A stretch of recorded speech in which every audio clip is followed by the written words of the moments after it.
ওয়াসালামুন আলা ইবাদিল্লাযিনা আসতাফা আম্মা বা'দ।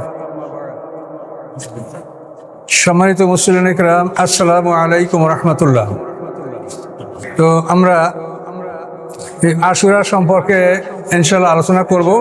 এই আলোচনাটা বোঝার জন্য আমরা রাসূলের ইন্তেকাল থেকে খোলাফায়ে রাশিদিন পর্যন্ত যদি আমরা আলোচনা না করি তো সামনের বিষয়টা বোঝা আপনার জন্য কষ্টকর হবে। এই জন্য আশুরার এই বিষয়টা রাসূল সাল্লাল্লাহু আলাইহি ওয়াসাল্লামের ইন্তেকালের পর থেকে আমরা কথাগুলি শুরু করি, তাহলে ইনশাআল্লাহ কথাগুলি বুঝতে আমাদের সমস্যা হবে না। সম্মানিত মুসলিম ইকরাম,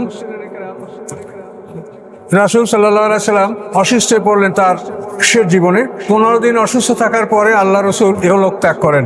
এই 15 দিনের মধ্যে আল্লাহ রসুল যখন বেশি অসুস্থ হয়ে পড়েছেন, নিজে ইমামতি করতে পারেননি, তখন 17 ওয়াক্ত নামাজের ইমামতি হযরত আবু বকর সিদ্দিক রাদিয়াল্লাহু তাআলা আনহু করেছেন।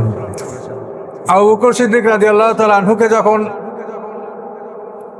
ইমামতির জন্য আল্লাহ রসুল বলেন, তখন আয়েশা সিদ্দিকা তিনি বলেন, ইয়া রাসূলুল্লাহ, আমার আব্বা অত্যন্ত নরম মানুষ, আপনার স্থানে দাঁড়িয়ে সে ইমামতি করতে পারবেন না, আপনি অন্য কাউকে বলেন। আল্লাহ রসুল বললেন যে না, আবু বকর সিদ্দিক ইমামতি করবে। আয়েশা সিদ্দিকা আবারও প্রতিবাদ করলেন।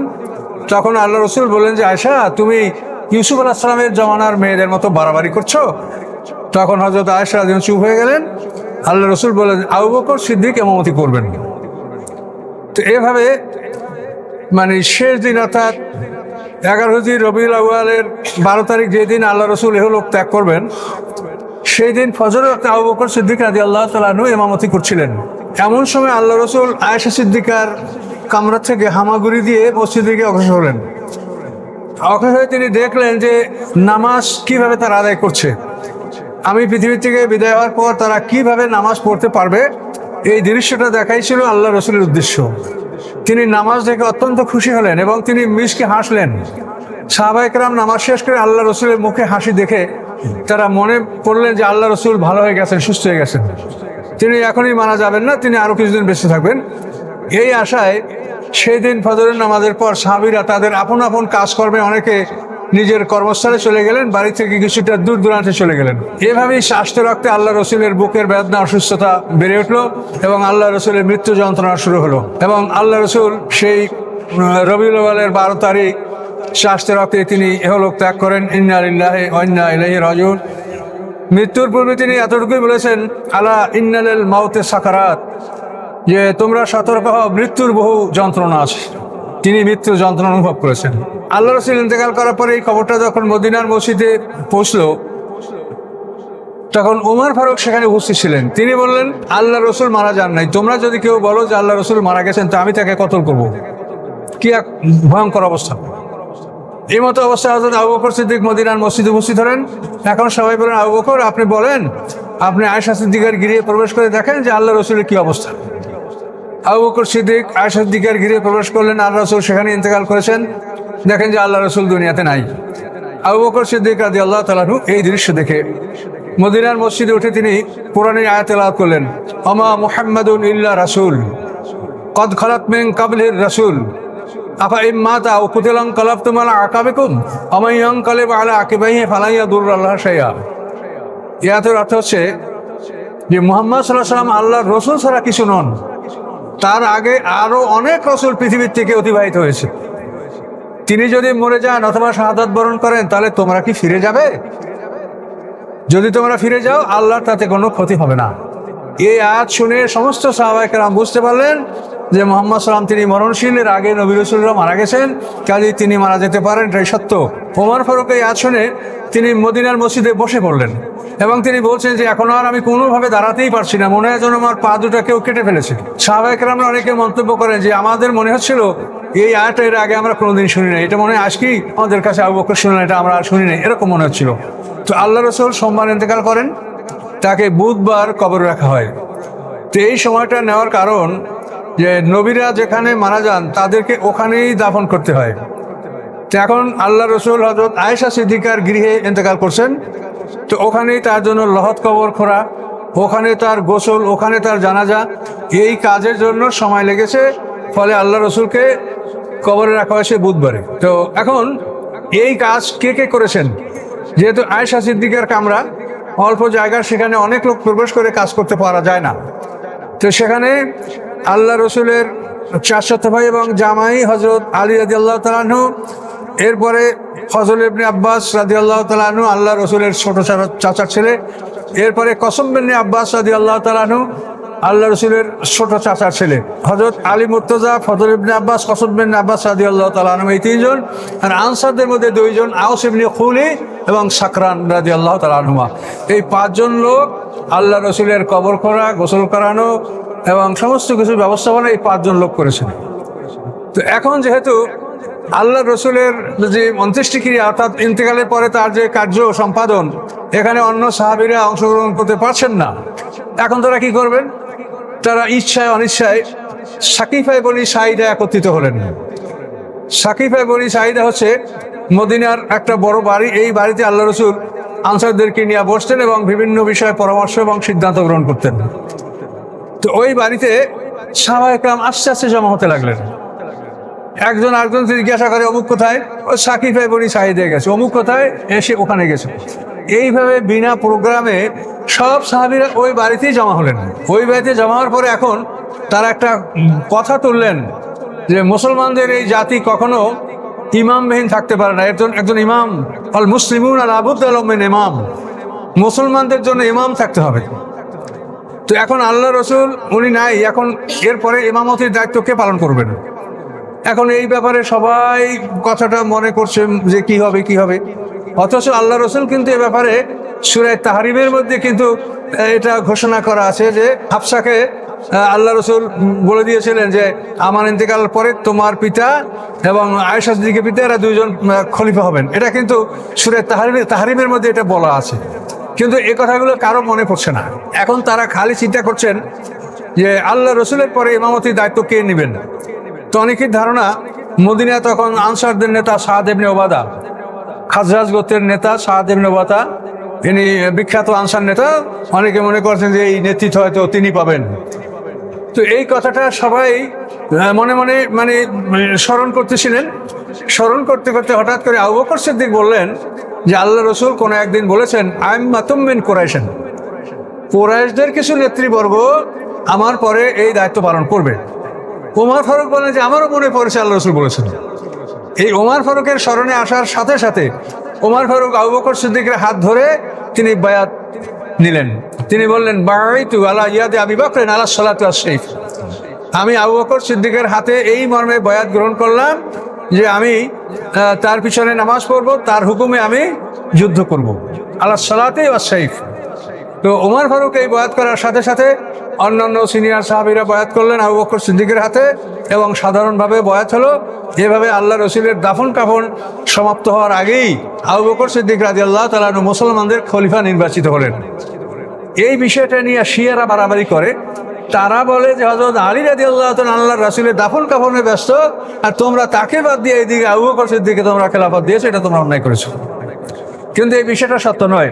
তার কারণ আবু বকরের খেলাফতের উপরে আলী রাদিয়াল্লাহু তাআলার বিন্দু মাত্র কোনো সন্দেহ ছিল না। তিনি তার কাজ শেষ করে তিনি সাথে সাথে আবু বকর সিদ্দিকের হাতে হযরত আলীর বায়াত গ্রহণ করেছেন। কাজে আবু বকর সিদ্দিকের খেলাফতের ব্যাপারে হযরত আলী রাদিয়াল্লাহু তাআলার কোনো দ্বিমত ছিল না। যাই হোক, আল্লাহ রসুলের দাফন কাফনের আগেই খেলাফতের ব্যাপারটা সম্পন্ন হলো। এরপরে আল্লাহ রসুলকে জানাজার ব্যাপারটা হলো যে আল্লাহ রসুলকে ওখান থেকে বের করা হয়নি, তার জানাজা এরকম জামাত করা হয়নি এবং জানাজার কোনো ইমামতি হয়নি। তিনি রাসূল, তার সামনে কে ইমামতি করবেন? তো ওই ঘরের মধ্যে যে কয়টা লোক ঢুকতে পারে 5-6 জন, ওরকম লোক ঢুকে হযরত আলী রাদিয়াল্লাহু তাআলা আনহু তাদেরকে যে দোয়া শিখিয়ে দিয়েছেন সেই দোয়াগুলি পাঠ করে করে তারা বের হয়ে যেতেন। এইভাবে আল্লাহ রসুলের সবচাইতে আপনজন যারা, সবচাইতে ঘনিষ্ঠতর যারা, তারা আগে ওই ঘরে ঢুকে জানাজা পড়েছেন। তারপরে পর্যায়ক্রমে যারা আস্তে আস্তে ঘনিষ্ঠরা, আত্মীয়রা শেষ হওয়ার পরে অনাত্মীয় এবং সাধারণ মুসলমান 1.6 লক্ষ বা 1,40,000 পরিমাণ মুসলমান তখন ছিলেন।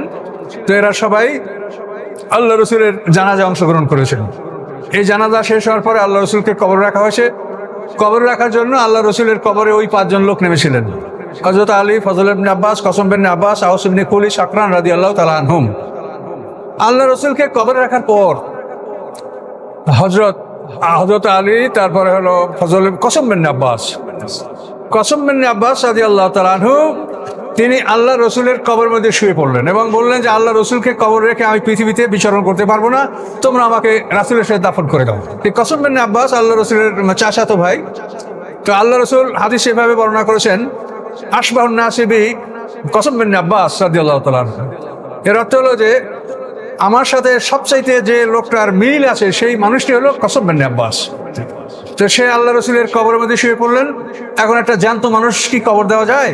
তাকে কবর থেকে জোর করে টেনে বের করা হয়েছে। তো এই কসম বিন আব্বাস রাদিয়াল্লাহু তাআলা আনহু পরবর্তীতে আল্লাহর দ্বীন প্রচার করার জন্য রাশিয়ার সমরকন্দে তিনি ইন্তেকাল করেন। এই সমরকন্দে, এই যে রাশিয়ার বোখারা সমরকন্দ, ইমাম বুখারীর বাড়ি যেখানে, এই সমরকন্দ, বোখারা, উজবেকিস্তান, কাজাকিস্তান, এই অঞ্চলে সমরকন্দে হযরত কসম বিন আব্বাস রাদিয়াল্লাহু তাআলা আনহুর কবর সেখানে দেওয়া হয়েছে এবং সেখানে মুসলমানদের বৃহত্তম কবরস্থান, এই যে তৈবুরুল্লাহের কবর, সেখানে বড় বড় রাজা বাদশারা ওসিয়াত করেছেন যে আমার কবর কসম বিন আব্বাসের কবরের কাছে তোমরা দিও। তো এভাবে আল্লাহর দ্বীনের জন্য সেই কসম বিন আব্বাস রাদিয়াল্লাহু তাআলা রাশিয়ার সমরকন্দে তিনি ইন্তেকাল করেন। সম্মানিত সুধী, আবু বকর সিদ্দিক রাদিয়াল্লাহু তাআলা খলিফা নির্বাচিত হলেন। আল্লাহ রসুলের দাফন কাফন শেষ করা হলো। এরপরে সমস্যাগুলি, মানে আবু বকর সিদ্দিকের উপরে পাহাড় সমান সমস্যা। আল্লাহ রসুল ইন্তেকাল করার পরপরই নবমুসলিম যারা, অর্থাৎ মক্কা বিজয়ের পরে যারা ইসলাম গ্রহণ করেছে, এদের মধ্যে থেকে অনেক লোক মোরতাদ হয়ে গেল। মুসলমানদের তিনটা শ্রেণী, এটা খুব ভালো করে মনে রাখেন। আস-সাবিকুন আল-আউয়ালুনা মিনাল মুহাজিরিন ওয়াল আনসার। সাবিকুন মানে অগ্রবর্তী, আউয়ালুন মানে প্রথমবর্তী। প্রথমবর্তী এবং অগ্রবর্তী আনসার এবং মুহাজির যারা, ওয়াল্লাযিনা তাবাউহুম বিইহসানিন, এবং যারা স্বেচ্ছায় সুন্দরভাবে তাদের আনুগত্য করে, রাদিয়াল্লাহু আনহুম, আল্লাহ তাদের উপরে সন্তুষ্ট। তাহলে রাদিয়াল্লাহু আনহু জিনিসটা পেতে হলে শর্ত হলো সাবিকুন আল আউয়ালুন, আনসার এবং মুহাজিরদের মধ্যে যারা অগ্রবর্তী প্রথমবর্তী, তাদেরকে যারা স্বেচ্ছায় সুন্দরভাবে ইত্তেবা করে, অনুকরণ করে, তাদের উপরে রাদিয়াল্লাহু আনহু। কোন এই সিনিয়রদের যদি কেউ বিরোধিতা করে, রাদিয়াল্লাহু আনহুম সে পাবেন। এটা কোরআনের কথা, আপনি বারবার পড়ে দেখেন। আয়াত কোরআন বলছে। আজকে আমরা পৃথিবীর শেষ জমান মানুষ, আমরা যদি ওই সাবিকুন আল আউয়ালুন, আনসার মুহাজির, তাদের অনুকরণ যদি আমরা করতে পারি, তা আমাদের উপরেও রাদিয়াল্লাহু আনহুম। আর ওই যুগেও যদি কেউ এমন হয়ে থাকে যে সিনিয়রদের আনুগত্য সে করে নাই, তো তার উপরে রাদিয়াল্লাহু আনহুম এটা হবে না। তো এই বিষয়গুলি বোঝার জন্য এই খোলাফায়ে রাশিদিন থেকে কথাটা ওই পর্যন্ত না নিয়ে গেলে সমস্যাটা বোঝা যাবে না। তো এখন সম্মানিত সুধী, আস-সাবিকুন আল আউয়ালুন কারা? আল্লাহ রসুলের উপরে যখন ওহী আসলো, ওহী আসার পরপরই 2 ওয়াক্ত নামাজ ফরজ করা হলো, ফজর এবং মাগরিব। ফজরে 2 রাকাত, মাগরিবে 2 রাকাত। এটা ওহী আসার সাথে সাথে হুকুম আসলো।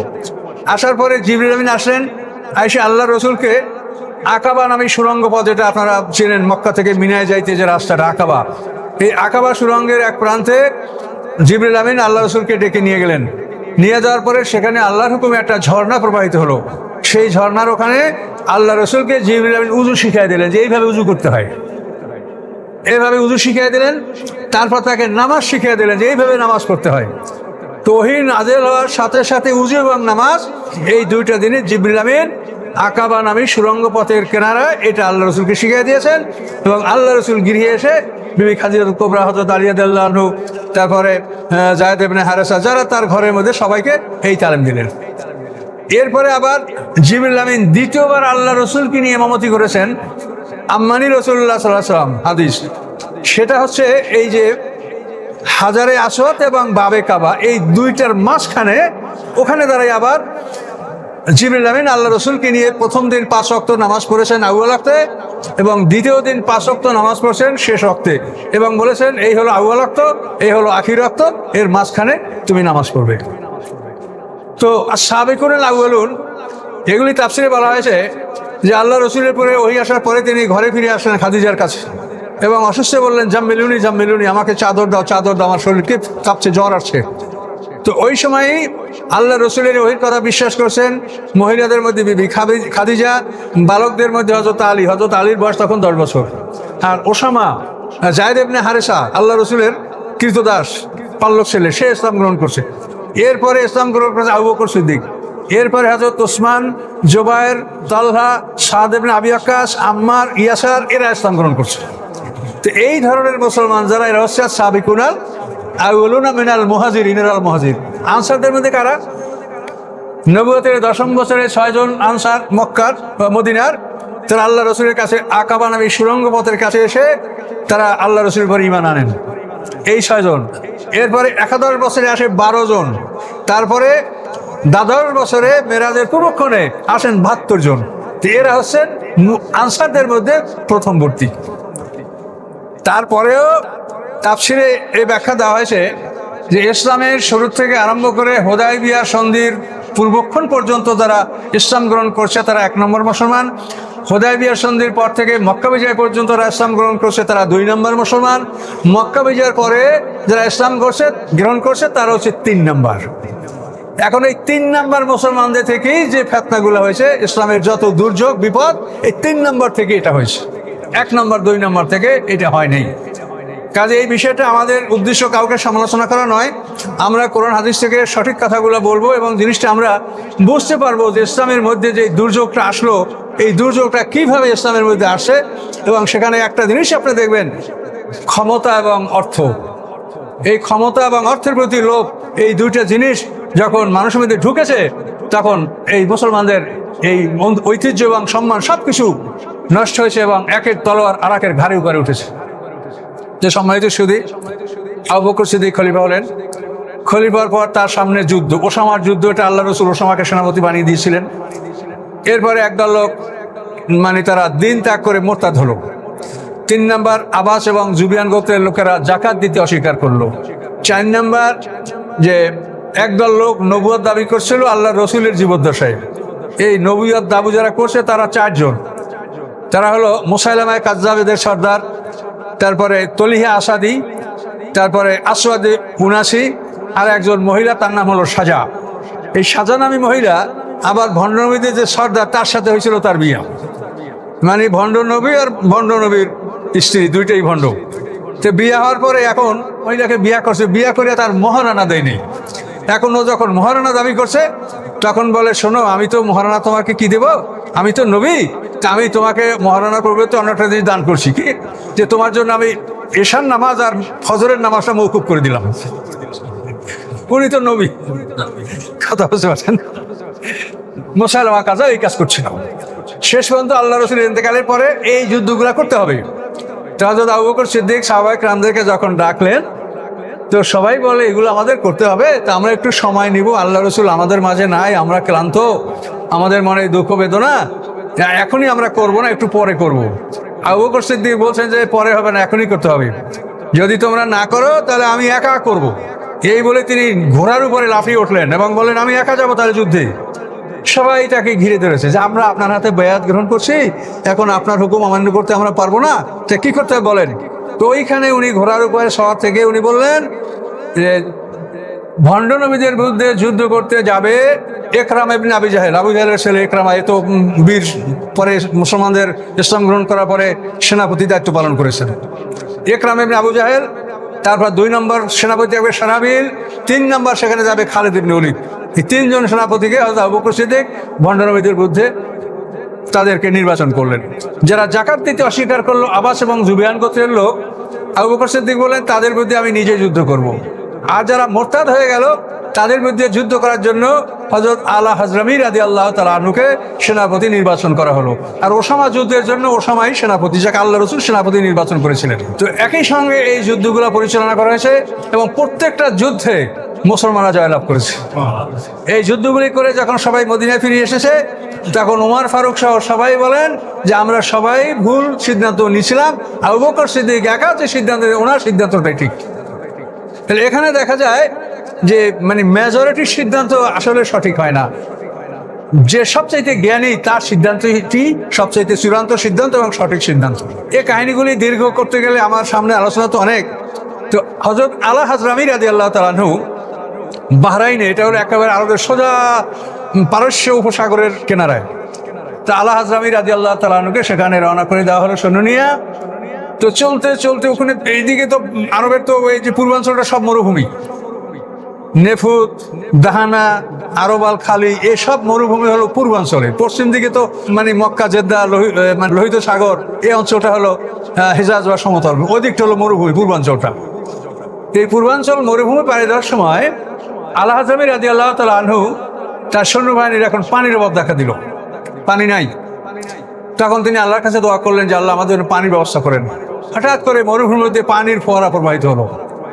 তারা সবাই সেখান থেকে পানি সংগ্রহ করলেন, যার কাছে যা মশক ছিল বললো, ছোয়ারি উঠ এদেরকে পানি পান করালো। এগুলি করে তারা সামনে রওনা হলো। অনেক দূর চলার পরে কোনো এক রাত্রে তারা বিশ্রাম করবেন। কমান্ডার আদেশ দিলেন যে তোমরা সবাই উঠ থেকে নেমে পড়ো, এখানে আমরা বিশ্রাম করব। উঠ থেকে সব মানুষগুলো নেমেছে। এমন সময় উটগুলি সব পাগল হইয়া মালাস পাপসা উটগুলো সব পালাই গেল। মরুভূমি, অপরিচিত দেশ। সাহাবায়ে আমরা অস্থির হয়ে গেলেন যে আমরা এখানে কালকে মরে যাব। আমাদের মাল আসবাব যা কিছু আছে, খাদ্য উটের পিঠে। তো ফজর হয়ে গেল, উটের কোনো খবর নাই। তখন আলা হাজরামি দেখতে পেলেন যে সাহাবায়ে আমরা সব কাঁদছে। তিনি বললেন তোমরা কাঁদো কেন? যে কাঁদি আমরা যে আমাদের একটা দুর্নাম হবে যে মুসলমানরা মরুভূমিতে শুকিয়ে মারা গেছে। আমরা যদি যুদ্ধ করে মরি তাহলে আমাদের এই দুঃখটা হতো না। তখন আলা হাজরামি রাদিয়াল্লাহু বললেন যে আল্লাহর কসম, মুসলমানরা এভাবে মরে না, তোমরা ঘাবড়িও না। এরপরে সূর্য উঠলো, উনি 2 রাকাত নামাজ পড়লেন। নামাজ পড়ার পরে আল্লাহর কাছে দোয়া করলেন। দোয়া করার সাথে দেখার সমস্ত উটগুলো এই মাল সামান নিয়ে সব সহি সালামতে হাজির হয়েছে। কোনো উট একটা মাল নষ্ট করে নেই। এইভাবে তারা সেই বাহরাইন চলে গেল। বাহরাইন চলে যাওয়ার পরে সে মানজার ইবনে সাবির গ্রুপ যারা মুরতাদ হয়েছিল, ওরা মুসলমানদের আগমন দিকে অস্থির হয়ে গেল। ওরে বাবা, এই মরুভূমি পাড়ি দিয়ে কি করে মানুষ এখানে আসতে পারে? ওরা ভয়তে ওখান থেকে পারস্য উপসাগরের মধ্যে একটা দ্বীপ ছিল, সেটার নাম দারবন। সেই দারবন কেলায় ওরা আশ্রয় নিল। এখন মুসলমানরা যে হায় এত কষ্ট করে আসলাম, শত্রুরা এখন আমাদের ভয়তে নদী পাড়ি দিয়ে নদীর মধ্যে দারবন কেলা, সেখানে ওরা চলে গেল, তো আমরা সেটা আক্রমণ করব। এখন সাহাবীরা বলেন যে আমরা নদী কেমন করে পাড়ি দিব? তখন উনি বললেন যে আল্লাহ তোমাদেরকে মরুভূমিতে পানির ব্যবস্থা করে দিয়েছেন, যে আল্লাহ তোমাদের হারানো উট ফিরে দিয়েছেন, সেই আল্লাহ তোমাদের নদী পার করারও ব্যবস্থা করে দিবেন। তোমরা সবাই বিসমিল্লাহ বলে উট নামিয়ে দাও। এভাবে বিসমিল্লাহ বলে যখন উট নামিয়ে দিল, তখন দেখা গেল পারস্য উপসাগরে পানি নাই, উটের শুধু খুর ভিজছে, আর এর উপরে আর পানি নাই। এইভাবে এই সৈন্যরা সেই দারবন খেলা আক্রমণ করে দারবন জয় করলো। এইভাবে একই সঙ্গে আবু বকর সিদ্দিকের খেলাফত আমলে সমস্ত যুদ্ধে মুসলমানরা জিতলেন এবং ফিরে আসলেন, এবং সবাই তাদের ভুল স্বীকার করলেন যে আবু বকর একাই ঠিক, আমরা সবাই ভুল করেছি। এভাবে আবু বকর সিদ্দিক রাদিয়াল্লাহু তাআলার খেলাফত চলতে থাকে। তিনি 2 বছর 3 মাস 10 দিন খেলাফতের দায়িত্ব পালন করেন। তো এই সময় 2টা যুদ্ধ চলছে। একটা হলো ইরাকে ইরানিদের বিরুদ্ধে যুদ্ধ, আর একটা হলো সিরিয়ায় পারস্য সম্রাট, এটা মানে রোম সম্রাটের বিরুদ্ধে যুদ্ধ। সিরিয়াটা তখন রোমানদের অধিকারে ছিল। তো এই যুদ্ধ চলছিল। এমন সময় হযরত আবু বকর সিদ্দিক অসুস্থ হয়ে পড়লেন। 15 দিন পর্যন্ত তার কঠিন জ্বরে আক্রান্ত হন। তিনি যখন ভাবলেন যে আমি হয়তো আর সেরে উঠবো না, এবং এখন যুদ্ধ চলছে, এই মুহূর্তে খেলাফত নিয়ে যদি এই বিষয়টা নিয়ে আবার কোনো বিতর্ক হয় তার একটা সমস্যা হতে পারে, তখন তিনি সাহাবায়ে কেরামদের, সিনিয়র সাহাবায়ে কেরামদেরকে ডাকলেন। ডেকে বললেন যে আমার মনে হয় যে আমি আর ভালো হব না, তো আমার পরে খেলাফতের ব্যাপারটা কী হতে পারে, আপনারা এ ব্যাপারে পরামর্শ করে আমাকে বলেন। তো তারা বললেন যে আপনার মতামত বলেন। তো আবু বকর সিদ্দিক বললেন যে আমার মতামত হচ্ছে যে আমার পরে হযরত ওমর ফারুক যদি খলিফা হয় এটা ভালো হবে। কিন্তু অধিকাংশ সাহাবীরা হ্যাঁ বললেন, কিন্তু কিছু সাহাবীরা না বললেন। তারা বলেন যে ওমর ফারুক অত্যন্ত কঠিন মেজাজের মানুষ, তাকে খলিফা নির্বাচন করলে এটা অসুবিধা হতে পারে। তো আবু বকর সিদ্দিক বলেন যে না, এই বোঝা ঘাড়ে পড়লে ও কঠোরতা থাকবে না, নরম হয়ে যাবে। তখন সবাই একমত হয়ে গেলেন। একমত হয়ে যাওয়ার পর আবু বকর সিদ্দিক একটা চুক্তি স্বাক্ষর করলেন সবাইকে নিয়ে, যে আপনারা সই করেন যে আমার ইন্তেকালের পরে ওমর ফারুক রাদিয়াল্লাহু তাআলা আনহু মুসলমানদের খলিফা হবে, আপনারা বয়াত করবেন এবং এরপরে অন্যান্য জনসাধারণ এই বয়াতে অংশগ্রহণ করবেন। খেলাফতের ব্যাপারটা এভাবেই চূড়ান্ত হয়ে গেল। আবু বকর সিদ্দিক রাদিয়াল্লাহু তাআলা আনহু পৃথিবী থেকে বিদায় গ্রহণ করলেন। ইন্না লিল্লাহি ওয়া ইন্না ইলাইহি রাজিউন। ওমর ফারুক খলিফা হওয়ার সাথে সাথেই, যেহেতু যুদ্ধ চলছিল সব জায়গায়, খালিদ ইবনে ওলীদ ছিলেন রোমানদের বিরুদ্ধে সেনাপতি। তো ওমর ফারুক রাদিয়াল্লাহু তাআলা খলিফার সাথে সাথে তিনি খালিদ ইবনে ওলীদকে প্রধান সেনাপতির পদ থেকে তিনি তাকে পদচ্যুত করলেন, এবং তার জায়গায় আমিনুল উম্মত আবু উবাইদাকে সেনাপতি নির্বাচন করে তিনি পত্র দিলেন। এই যুদ্ধ চলা অবস্থায় খালিদ ইবনে ওলীদের কাছে পত্র আসলো যে তিনি প্রধান সেনাপতির পদ ত্যাগ করবেন, তাকে বরখাস্ত করা হয়েছে। তার পরিবর্তে আমিনুল উম্মত আবু উবাইদাকে সেনাপতি নির্বাচন করা হয়েছে। খালিদ ইবনে ওয়ালিদ বিন্দু মাত্র দ্বিধা না করে তিনি এই পদ ত্যাগ করলেন এবং আবু উবায়দার কাছে ব্যাস সমর্থ করলেন যে এই সেনাপতির ব্যাস আপনি ব্যবহার করুন। তো এই কথাগুলো আমরা কেন বুঝি? এটার কারণ হলো যে এগুলি না জানলে আপনারা সামনের কথাগুলো বুঝবেন না। ওমর ফারুক মুসলমানদের আমির, আর আল্লাহ তাআলা কোরআন ফাঁকে বলছেন আতিউল্লাহ ও আতিউর রাসূলা ওয়া উলিল আমরি মিনকুম, তোমরা আল্লাহর আনুগত্য করো, তার রাসূলের আনুগত্য করো, এবং তোমাদের যে আদেশের মালিক উলুল আমর নেতা তার আদেশ মান্য করো। কাজী খালিদ ইবনে ওয়ালিদ যখনই আমিরুল মুমিনিন আদেশ পেয়েছেন সাথে সাথে তিনি তার সেনাপতির ব্যাস খেলে আমিরুল মুমিনিন আবু উবায়দাকে দিয়ে দিয়েছেন। কিন্তু হযরত আলী রাদিয়াল্লাহু তাআলা যখন মুসলমানদের খলিফা নির্বাচিত হলেন, আনসার মুহাজির এবং অন্যান্য বিদ্রোহীরা যারা আসলে সবাই মিলে যখন হযরত আলীকে খলিফা মনোনীত করলো, আলী রাদিয়াল্লাহু তাআলা আনহু খলিফা নির্বাচিত হওয়ার পরে তিনি ওসমান গনি রাদিয়াল্লাহু তাআলা আনহুর জামানায় ওসমান গনি যাদেরকে প্রাদেশিক গভর্নর নির্বাচন করেছিলেন, এই গভর্নরদের সীমা লঙ্ঘন করার জন্যই তো ইসলামী বিশ্বে শাহাদাত, ইসলামী বিশ্বে একটা গন্ডগোল এবং ওসমান গনি রাদিয়াল্লাহু শাহাদাত। কাজে আলী রাদিয়াল্লাহু তাআলা খলিফার সাথে সাথে তিনি সমস্ত প্রাদেশিক গভর্নরদের পদচ্যুতির জন্য তিনি আদেশ জারি করলেন যে সবাই তোমরা পদচ্যুত হও। কিন্তু আলী রাদিয়াল্লাহু তাআলা এই অর্ডার সবাই মানলো, কিন্তু মুয়াবিয়া এটা মানল না। সিরিয়ার শাসক মুয়াবিয়া সে আলী রাদিয়াল্লাহু তাআলার এই আদেশ অমান্য করলো।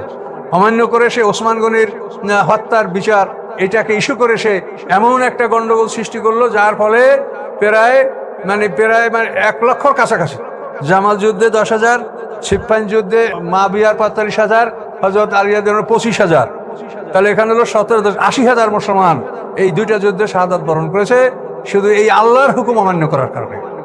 আল্লাহ বলছেন যে আতিউল্লাহ ওয়া আতিউর রাসূল উলিল আমরি মিনকুম, কাজে আলী রাদিয়াল্লাহু আদেশ অন্য সবাই সকল প্রাদেশিক গভর্নররা মেনে নিতে পারলো, আর মুয়াবিয়া একা মানলো না, সে ওসমান হত্যার বিচার চায়। তা আলী রাদিয়াল্লাহু কি ওসমান হত্যার বিচার করবেন না? তিনি কি অবিচারক? আল্লাহ রাসূল কি বলেছেন? আকজাহুম আলী, আলী সবচাইতে ন্যায় বিচারক। কাজে আলীর কথাটা অমান্য করার কারণে মুসলমানদের মধ্যে এমন একটা রক্তক্ষয়ী সংঘর্ষ হলো যে ইতিপূর্বে মুসলমানরা যত যুদ্ধ করছে সেই যুদ্ধে যত মুসলমান শহীদ হয়েছে তার সাথে বেশি মুসলমান শহীদ হলো এই গৃহযুদ্ধ, এবং এটার কারণ হযরত আলী রাদিয়াল্লাহু তাআলার আদেশকে অমান্য করা। কাজে সম্মানিত শুধু বিচার করবেন আল্লাহ, আমরা কাউকে জান্নাত জাহান্নামের রায় দিতে পারবো না। তো আমরা বলবো কোরআনের কথা, আমরা যেটা বলি সেটা দেখবেন যে আমরা কোরআন থেকে বলছি কিনা, না আমরা কারো পক্ষপাতিত্ব করছি। আমরা সঠিকভাবে কোরআন থেকে কথা ইনশাল্লাহ বলে যাব, আপনারা শোনার জন্য ধৈর্য নিয়ে একটু শুনতে থাকেন। ওমর ফারুক রাদিয়াল্লাহু তাআলা আনহু ইসলামী জগতের খলিফা নির্বাচিত হলেন এবং তিনি 10 বছর 6 মাস 4 দিন এই খেলাফতের দায়িত্ব পালন করেন। খুবই দক্ষতার সহিত তিনি রাষ্ট্র পরিচালনা করেন। ওমর ফারুক রাদিয়াল্লাহু তাআলা আনহু খলিফা হওয়ার পরপরই তিনি মদিনা মসজিদে ভাষণ দিলেন এবং সেই ভাষণে তিনি বললেন, আমি যদি শরিয়াত বিরোধী কোনো কার্যকলাপ করি তোমরা আমার সাথে কিরকম আচরণ করবে? এক সাহাবী দাঁড়ায় বললেন, এই তলোয়ার দ্বারা তোমাকে আমরা সোজা করে দেব। আর এক সাহাবী দাঁড়ায় বললেন যে আমাদের ধনুকের তীরগুলি যখন বাঁকা হয়ে যায় তখন আমরা ওগুলি লোহার উপরে রেখে লোহা দ্বারা পিটিয়ে পিটিয়ে সোজা করি, তোমাকে আমরা ওইভাবে আমরা সোজা করে দেব। তো এই ছিল মানুষের বাক স্বাধীনতা। এত কঠিন মানুষ উমর যে উমর রাস্তায় নামলে সে রাস্তা থেকে শয়তান পালায়ন করত, কিন্তু তবু বাক স্বাধীনতা মানুষের কিরকম ছিল সেটা আপনারা দেখেন।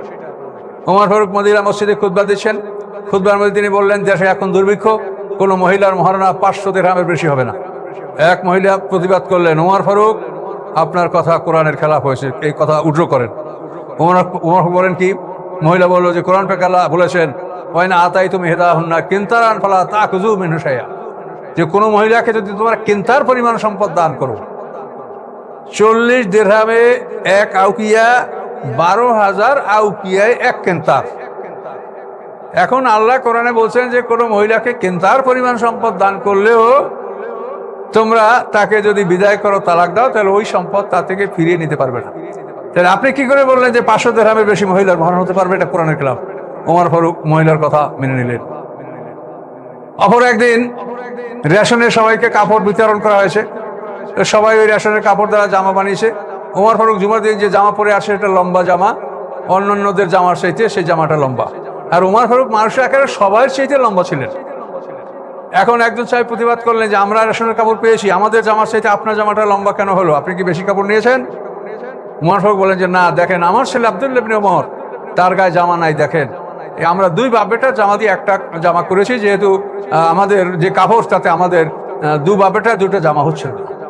তিনি কখনোই রাগ করেন নাই, তিনি মানুষের কথা মনোযোগ দিয়ে শুনেছেন এবং সত্যিভাবে তাদেরকে সন্তুষ্টসূচক জবাব দিয়েছেন। কোরআনের প্রতি তিনি ছিলেন মানে অগাধ বিশ্বাস এবং ভক্তি কোরআনের উপরে।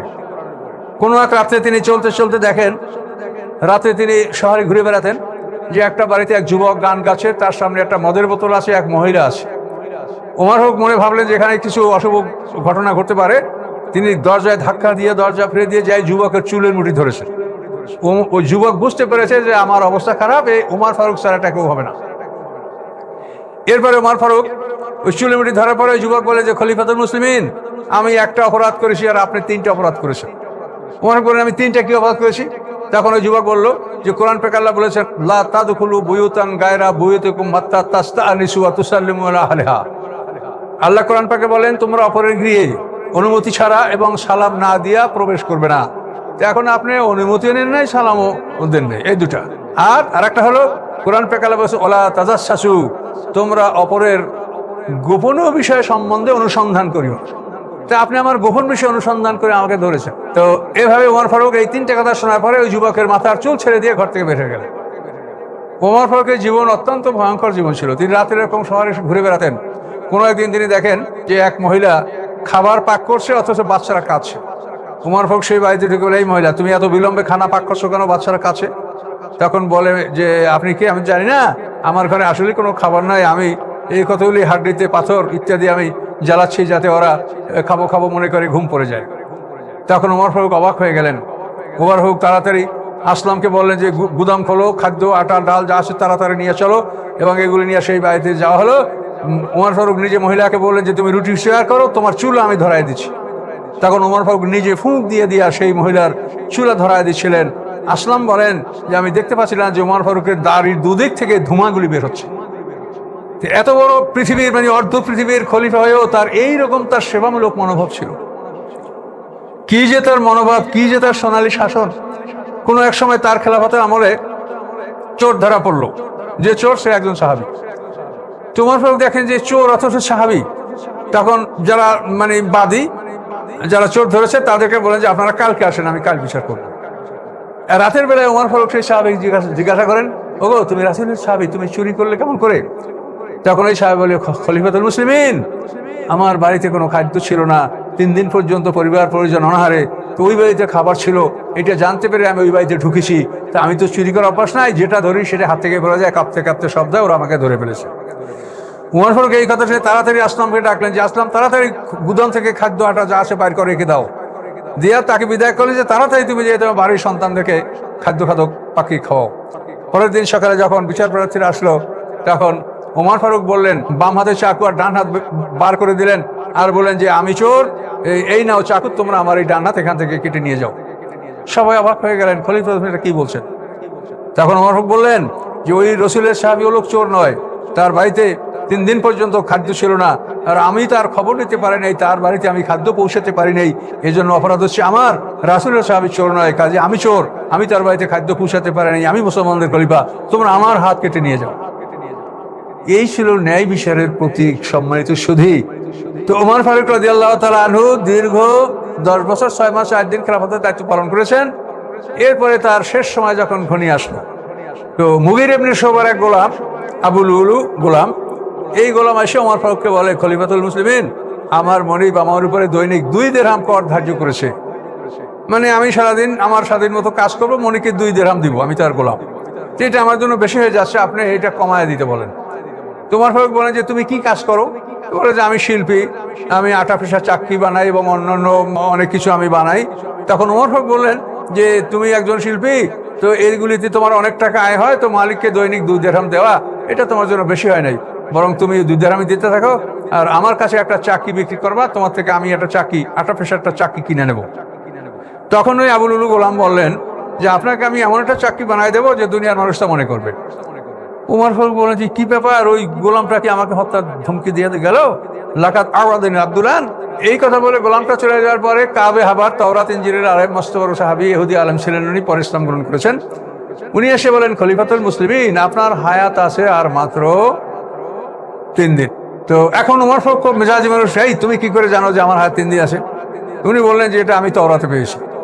তখন ওমর ফারুক বললেন যে তওরাতে তো নবী রাসূলদের নাম থাকতে পারে, কিন্তু আমি তো একজন মানুষ, আমার নাম সাধারণ মানুষ, আমি তো নবী রাসূল নই। তো বলে যে না, আপনার নাম ঠিক নাই, কিন্তু যে বিবরণটা আছে তাতে ওই লোকটা আপনি ছাড়া কেউ না, আপনার হায়াতে আছে আর 3 দিন। তখন ওমর ফারুক ওই কথাটাই স্মরণ করলেন, লাকাদ আওয়াদানি আব্দুল্লাহ, যে গোলামটা আমাকে এক্ষুনি হত্যার ধমকি দিয়ে গেল। দ্বিতীয় দিন কাবে আবার বলে আপনার হাতে আছে 2 দিন, তৃতীয় দিন এসে বলে আপনার হাতে আছে 1 দিন। দিন পার হয়ে গেল, রাত পার হয়ে গেল, ফজরের সময় সালাত বলতে বলতে ওমর ফারুক মসজিদে যাচ্ছেন। ইতিমধ্যে এই আবু লুলু গোলাম সে একটা ধারালো তলোয়ার বিষ মেখে সেই তলোয়ার নিয়ে ওমর ফারুকের পিছন বরাবর সে নামাজে ওখানে কাতারে সামিল হলো। যখন নামাজ শুরু হলো, ওমর ফারুক নামাজ শুরু করলেন। নামাজ শুরু করার সাথে সাথে আবু লুলু গোলাম তলোয়ার বার করে ওমর ফারুককে আঘাত করলেন। তিনি একে একে 6টা আঘাত ওমর ফারুককে করলেন। কারো হাতে কিছু নাই, কেউ কিছু ঠেকাতে পারছে না। শেষ পর্যন্ত একজন সাহাবীর কাছে একটা রেইনকোট ছিল, সেই রেইনকোট দিয়ে সে আবু লুলুকে বন্দি করলো। যখন আবু লুলুকে সে আটকাই ফেললো, আবু লুলু বুঝতে পারলো যে আমি ধরা ফেলেছি, তখন সে নিজের তলোয়ার দ্বারা নিজে আত্মহত্যা করে এভাবে মারা গেল। ওমর ফারুক হযরত আব্দুর রহমান ইবনে আওফকে বললেন যে আপনি নামাজের জামাতের ইমামতি করেন। আব্দুর রহমান ইবনে আওফ ইমামতি করলেন। নামাজ শেষ হলো। ওমর ফারুক জিজ্ঞাসা করলেন যে আমাকে কি কোনো মুসলমান হত্যা করেছে না কাফেররা হত্যা করেছে, কে আমাকে আঘাত করেছে? তো সবাই বললো যে না, কাফের আপনাকে আঘাত করেছে। ওমর ফারুক বলেন আলহামদুলিল্লাহ, যে কোনো মুসলমান আমার উসিলায় জাহান্নামী হয় নাই, এই জন্য আমি আল্লাহ দরবারে শুকরিয়া আদায় করি। এরপরে ওমর ফারুক অসুস্থ অবস্থায় 3 দিন ছিলেন। 3 দিন পরে তিনি শাহাদাত বরণ করেন। বলুন ইন্না লিল্লাহি ওয়া ইন্না ইলাইহি রাজিউন। ওমর ফারুক এই সময়ের মধ্যে খেলাফতের ব্যাপারটা নিয়ে সাহাবায়ে কেরামদের মধ্যে যে একটা অনুভূতি ছিল যে খেলাফতের বিষয়টা কি হওয়া উচিত, তো ওমর ফারুক রাদিয়াল্লাহু তাআলা এই বিষয়ে সিদ্ধান্ত দিলেন। তিনি বললেন যে আমার পরে আমি ওসমানকে খেলাফতের জন্য প্রস্তাব করব না। তার কারণ ওসমান অত্যন্ত নরম মানুষ, দয়ালু মানুষ, লজ্জাশীল মানুষ। তাকে খলিফা বানানো হলে বনী উমাইয়ারা সব রাষ্ট্রের মালিক হয়ে যাবে, সমস্ত চাবিকাঠি বনী উমাইয়াদের হাতে চলে যাবে, ফলে দেশে বিদ্রোহ হবে এবং সেই বিদ্রোহে ওসমান শহীদ হবে। কাজেই ওসমানকে আমি খেলাফতের জন্য প্রস্তাব করব না। আমি 6 সদস্য বিশিষ্ট একটা কমিটি করে যাচ্ছি, এদের সিদ্ধান্ত তোমরা মেনে নিবে। সেই সদস্য কারা? হযরত আলী, ওসমান, আব্দুর রহমান ইবনে আওফ, এই 3 জন, তালহা, জুবায়ের, সাদ, এই 3 জন, এই 6 জনই বেহেশতের উপর। তো ওমর ফারুক বললেন যে 3 জন যদি সমান সমান হয় সিদ্ধান্তের ক্ষেত্রে, তখন আব্দুর রহমান ইবনে আওফ যে দলে আছে তোমরা সেই দলটাকে সমর্থন করো, অর্থাৎ আব্দুর রহমান ইবনে আওফের প্রস্তাব এটা তোমরা মেনে নিও। আর যদি ওমর ফারুকের ছেলে সম্বন্ধে বলে যে আব্দুল্লাহ ইবনে ওমরকে তোমরা সালিসির জন্য ডাকতে পারো, কিন্তু তাকে খলিফা বানাবে না। এভাবে এই কমিটি করে যাওয়ার পরে ওমর ফারুক রাদিয়াল্লাহু তাআলা বিদায় গ্রহণ করেন। ওমর ফারুকের এই শাহাদাতের খবর ছড়িয়ে পড়লো এবং বিশেষ করে তার ছেলে উবাইদুল্লাহ ইবনে ওমর অস্থির হয়ে গেল যে আব্বাকে কে হত্যা করেছে। সে অনুসন্ধান করে আবু লুলুর জানতে পারলো যে আবু লুলু, তখন আবু লুলুর বাড়িতে গিয়ে তার একটা কন্যাকে পেলো, বুসায়না, এই কন্যাকে সে হত্যা করলো। এরপরে সে মানুষের কাছে শুনতে পাইল যে আমর ইবনে হরমুজান এই তলোয়ারটা সরবরাহ করেছে আবু লুলুকে, যে আবু লুলু যে তলোয়ার দ্বারা ওমর রাদিয়াল্লাহু তাআলাকে শহীদ করেছে, এই তলোয়ারটা দিয়েছে আমর ইবনে হরমুজান। আমর ইবনে হরমুজান একজন বিখ্যাত সাহাবী ছিলেন, তিনি পারস্যের একজন রাজকীয় সেনাপতি। ওমর ফারুক রাদিয়াল্লাহু তাআলা আমলে এসে বন্দী হয়ে মদিনায় প্রেরিত হয়, তাকে মদিনায় পাঠিয়ে দেওয়া হয়। তো তার ব্যাপারে কি সিদ্ধান্ত হবে, সাহাবায়ে কেরামদেরকে নিয়ে পরামর্শ সভা বসলো। তো সবাই বললেন যে এই সেনাপতির নেতৃত্বে আমাদের 8000 মুসলমান শাহাদাত বরণ করেছে, কাজেই একে হত্যা করতে হবে। যখন তার উপরে হত্যার রায় হয়ে গেল, তখন আমর ইবনে হরমুজান বলেন যে আপনারা আমাকে হত্যা করবেন, তার আগে আমি একটু পানি খাবো, আমি একটু পানি খাওয়ান।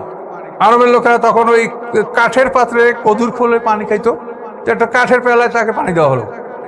আমর ইবনে হরমুজান বলে যে আমি পারস্যের রাজকীয় সৈন্যবাহিনীর সেনাপতি, কাজে আমি মরার আগে কাঠের পেয়ালায় পানি খেয়ে মরবো না। ওমর ফারুক বলে যে ঠিক আছে, আপনার জন্য ব্যবস্থা করা হচ্ছে। বলে যে তার জন্য তোমরা একটা কাচের পেয়ালায় পানি নিয়ে আসো। তো অনুসন্ধান করে একটা কাচের পেয়ালায় তার জন্য পানি নিয়ে আসা হলো। এখন ওই পানির পেয়ালাটা মুখে ধইরা উনি নাটকীয় ভঙ্গি শুরু করলেন। উনি বললেন যে আমার উপরে কতলের অর্ডার হয়ে গেছে, আমার ভয় হচ্ছে যে এই পানি খেতে আমি শুরু করব, তখন জল্লাদ আমাকে কেটে ফেলবে। ওমর ফারুক বলে যে না না, এই পানি খাওয়া শেষ না হওয়া পর্যন্ত আপনাকে হত্যা করা হবে না, আপনি পানি খান। এই বলার সাথে সাথে উনি পেয়ালা, পানি সহ পেয়ালা ফেলে দিলেন। পেয়ালা ভেঙে গুঁড়ো গুঁড়ো হয়ে গেল, পানি মাটির মধ্যে চুষে গেল। এখন সেখানে আনাস ইবনে মালিক রাদিয়াল্লাহু তাআলা ফকিহ সাহাবী ছিলেন। তিনি বললেন খলিফাতুল মুসলিমিন, আপনি তো এই লোকটাকে খালাস দিয়ে দিলেন। ওমর ফারুক গর্জে উঠলেন, আমি কি করে তা খালাস দিলাম? তখন বললেন হ্যাঁ, আপনি খালাস দিয়েছেন। আপনি বলেছেন এই পানি না খাওয়া পর্যন্ত আপনাকে হত্যা করা হবে না। এখন ওই পানি খাওয়াবেন, তারপর তাকে হত্যা করবেন। ওই পানি খাওয়ান, কোথায় পাবেন সেই পানি? অবাক কাণ্ড। তো এটা নিয়ে ওমর ফারুক বললেন যে আপনারা আরো পরামর্শ করেন।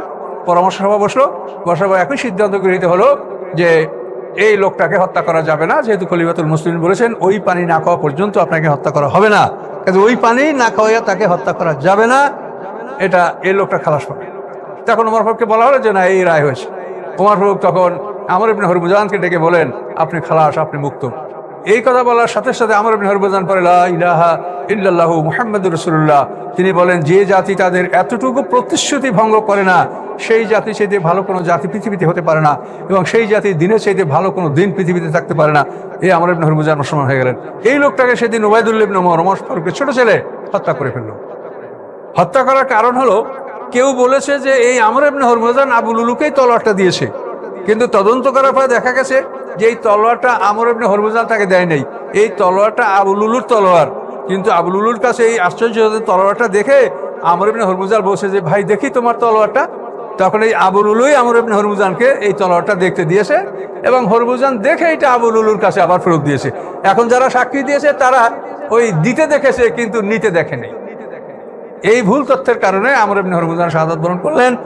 তো উবাইদুল্লাহ ইবনে ওমর যখন এই দুইটা ঘটনা ঘটে ফেললো, তখন আমিরুল মুমিনিন আবু উবাইদা তাকে অ্যারেস্ট করে তাকে বন্দী করে রাখলেন, এবং এর জন্য আলী রাদিয়াল্লাহু তাআলা আনহু মানে খুবই অসন্তুষ্ট হলেন যে তুমি এই ঘটনা কেন ঘটালে, তোমার থেকে কেসাস না হবে। এখন ওসমান গনি রাদিয়াল্লাহু তাআলা মুসলমানদের খলিফা নির্বাচিত হলেন, যেহেতু মানে ওমর ফারুক শাহাদাতের 3 দিন পরে তিনি খেলাফতের আসন গ্রহণ করেন। এই 3 দিন পর্যন্ত এই 6 সদস্য বিশিষ্ট কমিটির এটা বোঝাপড়ার সময় ছিল। তো তালহা, জুবাইর, সাদ এই 3 জনে বললেন যে আমরা খেলাফতের দাবি প্রত্যাহার করলাম, আপনাদের 3 জনের মধ্যে থাকলো, আপনারা 3 জনে এটা মীমাংসা করেন। তো এই 3 জনের মধ্যে আব্দুর রহমান আউফ বললেন যে আমি ওর থেকে উল্টো হয়ে গেলাম, তাহলে এখন থাকলো ওসমান আর আলী, তারা দুজনে এটার একটা সিদ্ধান্ত নিক। এখন ওসমান আলী কে হবে? তো এই হজের মৌসুম, বিভিন্ন অঞ্চল থেকে লোক আসছিল, ওমর ফারুকের শাহাদাতের জন্য বিভিন্ন অঞ্চল থেকে লোক মদিনা জমা হচ্ছিল। তো আব্দুর রহমান আউফ মানুষের সাথে পরামর্শ করতেছিলেন, কিন্তু অধিকাংশ মানুষের মতামত ওসমান গনির দিকেই ছিল, যেহেতু ওসমান গনি বয়স্ক মানুষ, তিনি 70 বছর বয়স্ক মানুষের, হযরত আলী রাদিয়াল্লাহু বয়স অনেক কম। শেষ পর্যন্ত আব্দুর রহমান আউফ মদিনার মসজিদে বক্তব্য দিলেন এবং বললেন, হযরত আলীকে রক্ষা করে বলে যে আমি জনমত যাচাই করেছি, তাতে হযরত ওসমান গনির পক্ষেই মানুষের মতামত, কাজে আপনি মনক্ষুণ্ণ হবেন না, আমি ওসমান গনির হাতে বায়াত গ্রহণ করলাম। আব্দুর রহমান আউফ যখন ওসমান গনির হাতে বায়াত গ্রহণ করলেন, সাথে সাথে হযরত আলী রাদিয়াল্লাহু তাআলা আনহু আব্দুর রহমানের ইবনে আউফের হাতে বায়াত গ্রহণ করলেন। এই যে আনুগত্য দেখেন, এই যে আনুগত্যের বিষয়টা দেখেন যে কিভাবে আনুগত্য। হযরত আলী রাদিয়াল্লাহু যখনই বায়াত গ্রহণ করলেন, সমস্ত মুসলমানরা বায়াত গ্রহণ করলো যে আর কোনো আমাদের দ্বিধা দ্বন্দ্ব নাই। এভাবে হযরত ওসমান গনি রাদিয়াল্লাহু তাআলার খেলাফতের বায়াত সম্পন্ন হয়ে গেল। বায়াতের পরে প্রথম কাজ হলো এই উবাইদুল্লাহ ইবনে উমরের হত্যার বিচার। এখন এই ক্ষেত্রে আলী রাদিয়াল্লাহু মত হলো যে তার থেকে কেসাস নেওয়া হবে, আর ওসমান গনি রাদিয়াল্লাহু বললেন যে এই 2 দিন আগে ওমর ফারুকের রক্তে মদিনার মসজিদ রঞ্জিত হয়েছে, আবার আজকে তার ছেলেকে আমরা মদিনার রাস্তায় রঞ্জিত করব, তার রক্ত দ্বারা তাকে হত্যা করব, এটা হতে পারে না, বরং তার রক্তের মূল্য আমি পরিশোধ করে দেবো আমার সম্পত্তি থেকে, কাজে উবাইদুল্লাহ ইবনে উমরকে হত্যা করা যাবে না। এবং তিনি এও বললেন যেহেতু এই যারা নিহত হয়েছে তাদের কোনো অনিশ নাই, এই বোসায়না আবু লুলুর মেয়ে এর কোনো অরিশ ছিল না, তারপরে ওই আমর ইবনে হরমুজানের কোনো অরিশ ছিল না, কাজে এদের রক্তের মূল্য এটা বাইতুল মালে জমা হবে। ওসমান গনির নিজের পক্ষ থেকে তাদের এই ব্লাড মানি, রক্তের মূল্য উনি বাইতুল মালে জমা করেন এবং উবাইদুল্লাহ ইবনে উমরকে ক্ষমা করে দেন। কিন্তু এই উবাইদুল্লাহ ইবনে উমর তার মনে সবসময় ভয় ছিল যে হযরত আলী আমার থেকে কেসাস নিতে পারেন।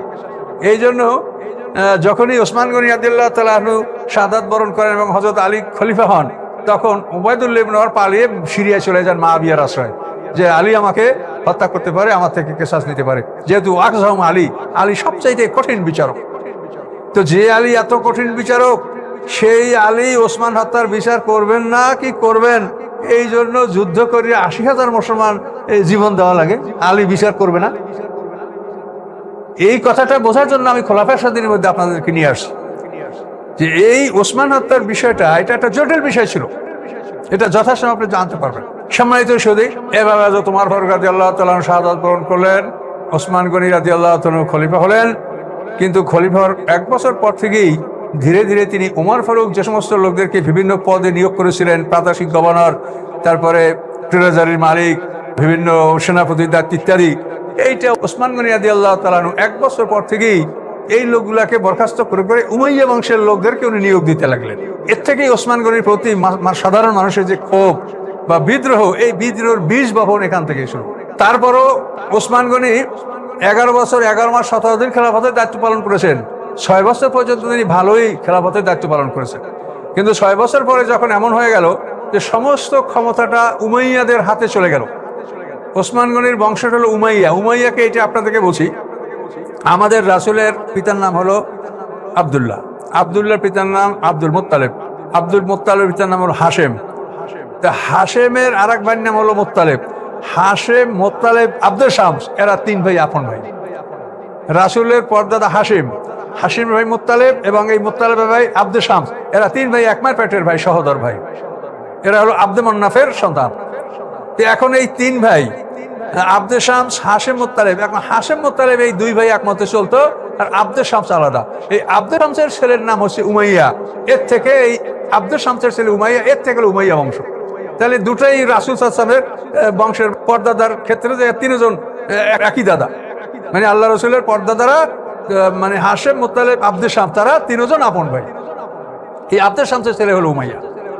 এখন এই উমাইয়াদের সমস্ত গভর্নররা যখন ক্ষমতায় বসলো, তখন আস্তে আস্তে জুলুম, অত্যাচার, নিপীড়ন শুরু হয়ে গেল। এখন প্রদেশ থেকে বারবার লোকজন আসে যে এই প্রাদেশিক গভর্নর এই অত্যাচার করছে, এই জুলুম করছে, এই হত্যা করছে, এভাবে তাদের মধ্যে অভিযোগ আসতে থাকলো।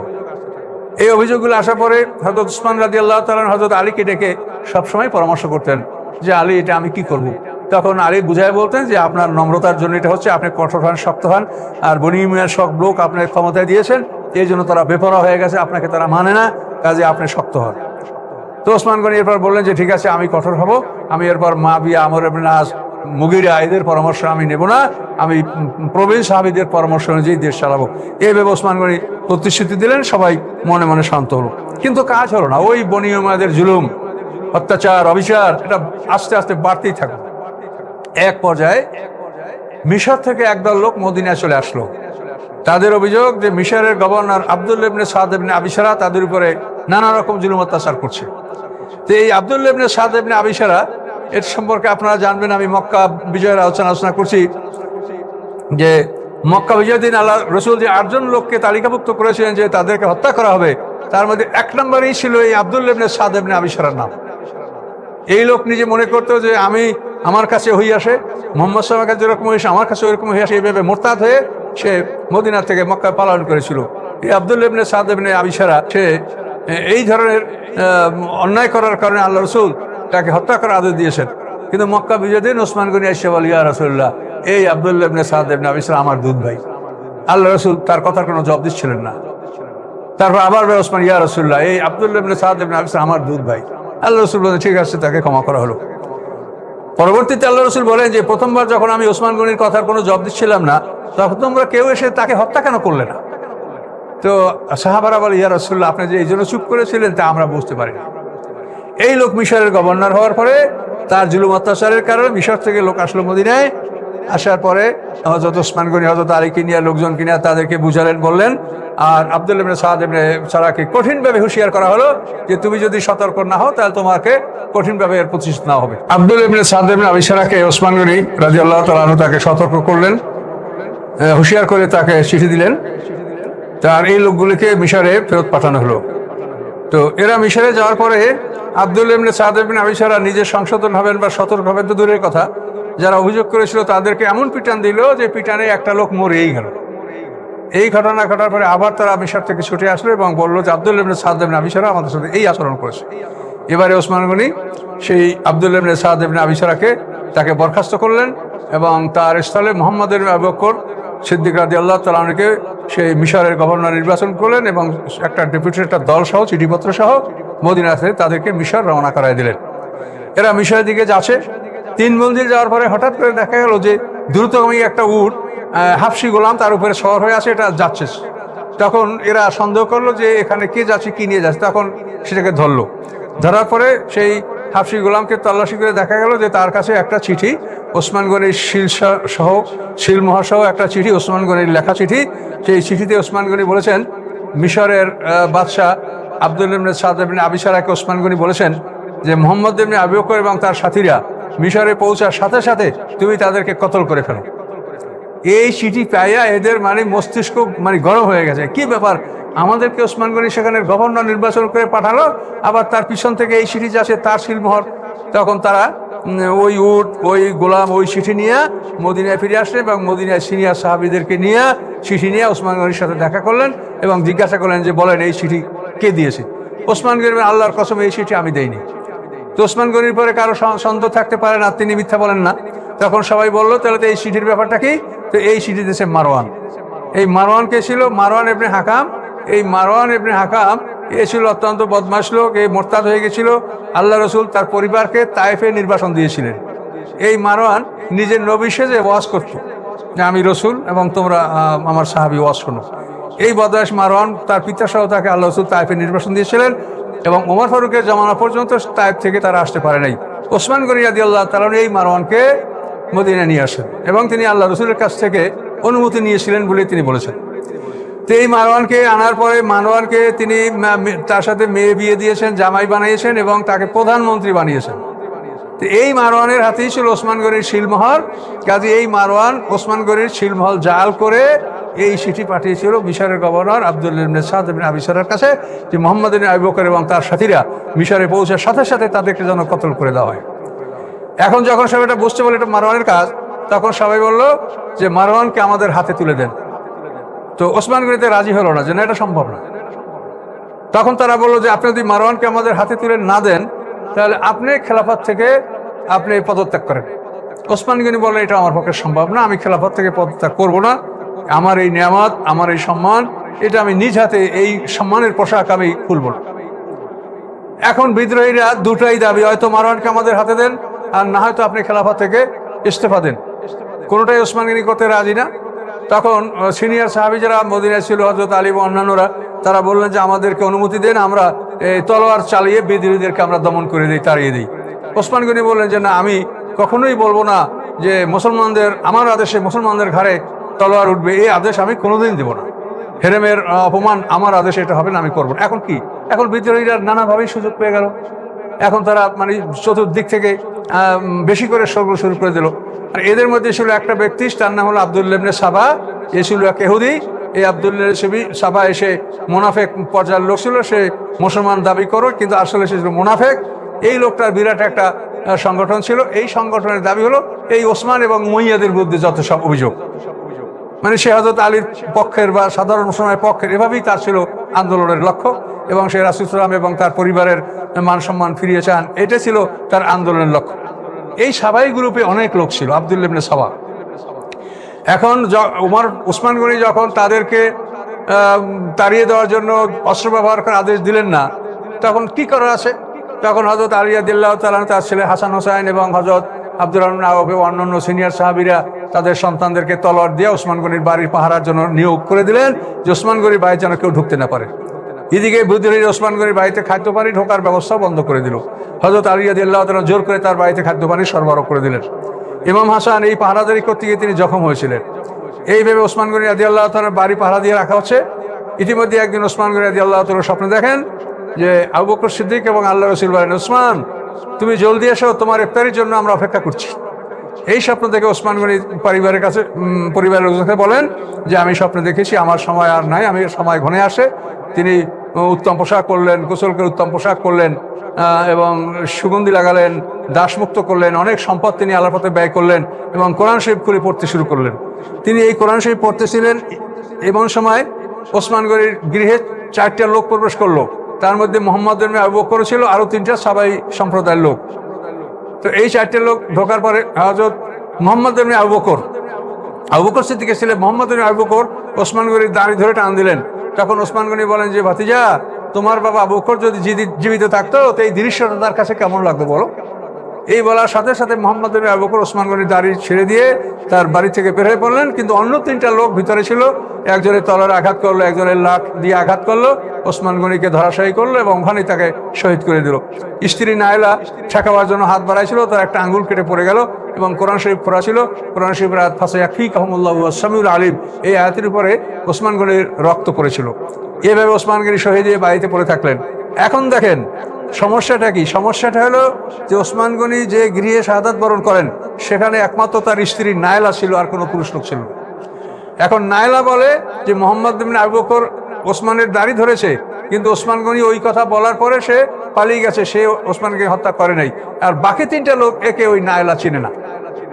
তো এখন ওসমান হত্যার বিচারটা তাৎক্ষণিকভাবে কি করে করা যাবে বলেন?